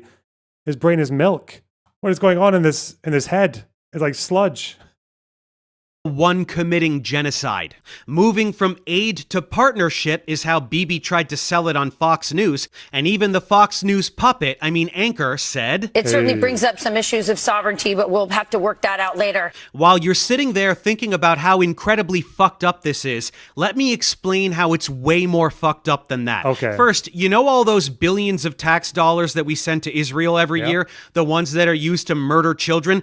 Now that money will not require congressional approval. It's just part of the federal budget that the executive branch can arbitrarily provide at any time and in any amount. Next, the government is trying to bring back the military draft. If that were to happen, soldiers would be forced to fight for Israel. That would mean that young Americans could be drafted against their will and forced to go murder Arabs for Israel, while also potentially just getting murdered by Israel. Good story, Bob. Israel themselves via the Hannibal Directive. And finally... Oh yeah, that's definitely the Democrat or Republican trajectory at this point. You got, dude, even Trump. I guarantee, unless it's happened already, Israel is not happy with Trump for pushing that that phase of the peace plan in Gaza. There's no way they're gonna Hannibal the American soldiers. This move would make the Pentagon totally dependent on Israel. Israeli AI systems would be integrated into all the highest that's a fucking Zionist-occupied government right there, eh? classification functions of the U.S. military. So no American intelligence could be withheld from Israel, including that on its own citizens, and any attempt to defy Israel's wishes by any future president could be regarded as a military coup. I need you to really wrap your head around the treachery here. Israel is another country, a totally separate country from this one. If it were suggested that the American military merge with that of Switzerland, that already would be fucking insane. Now replace Switzerland's army... I love this guy. He's a fucking scientist. Hooray, genocide and rape and torture. With a literal terrorist organization that rapes and tortures and murders civilians every single day to expand the borders of a colonial ethno-state that violates international law. This is not a dystopian novel. This is real life, and it is happening. Zionists in Congress are trying to sneak this bill through as part of a defense spending bill. This is happening because public opinion is so firmly anti-Israel that Israel has to find ways to thwart the public and entrench itself in the American power dynamic in ways that will be nearly impossible. You know what I fear? You know what I'm not looking forward to again, but these guys all apparently are. America probably will disconnect from Israel, at least with military, like offensive military, quite soon. I can see that happening within 5 or 10 years. Israel will demographically continue to fuck itself and go more and more right wing. Without any American Democrat or Republican president trying to rein them in, and with less access to precision weapons, they're just going to go fucking Tokyo on the next enemy they find. Like if October 7th happened 10 years from now, and Ben Gvir has actually got like 20% of the vote and not 10, and just whatever was left of that kind of like Israeli liberal check and balance, and the Supreme Court's fucking weakened, and they have less access to precision munitions because everyone's boycotting them and all that shit. And then they get an attack from Hamas, and they're like, okay, well, you know, no one's watching. Like, no one to be accountable to here. Let's fucking go. And then you will actually get that fucking 700,000 dead number that you so strangely seem to crave right now. Possible to undo, no matter how much we protest and boycott. This is a hostile takeover of the American government by a foreign entity. This is Netanyahu trying to place himself formally in charge of aspects of the American government. Every politician supporting this motion is guilty of treason, and nobody's doing anything about it. Darius IRL is trying to learn Israel-Palestine slop. Is he? Well, given that we're moving forward as make new friends and be more of a outgoing kind of character, LonerBox. Twitter. Hey, what the fuck? Okay, I agree. Thank message you. and I didn't get to read it fully. What's he doing? Whatever. But people like I saw J Stock last night seemed a lot more. He was talking about Cherry, but he was doing. This is not. I don't know if he's always done this thing. Wait, was this like 5 minutes ago? Or wait, fucking hell, man! Fix that. I don't. This part. You guys can't even. You guys can't even see it. That's crazy how they've done this. Look. The live action. Nah, Destiny's a nerd, and Destiny writes things that only he can understand. True. Is it here? Male behavior. You would have got.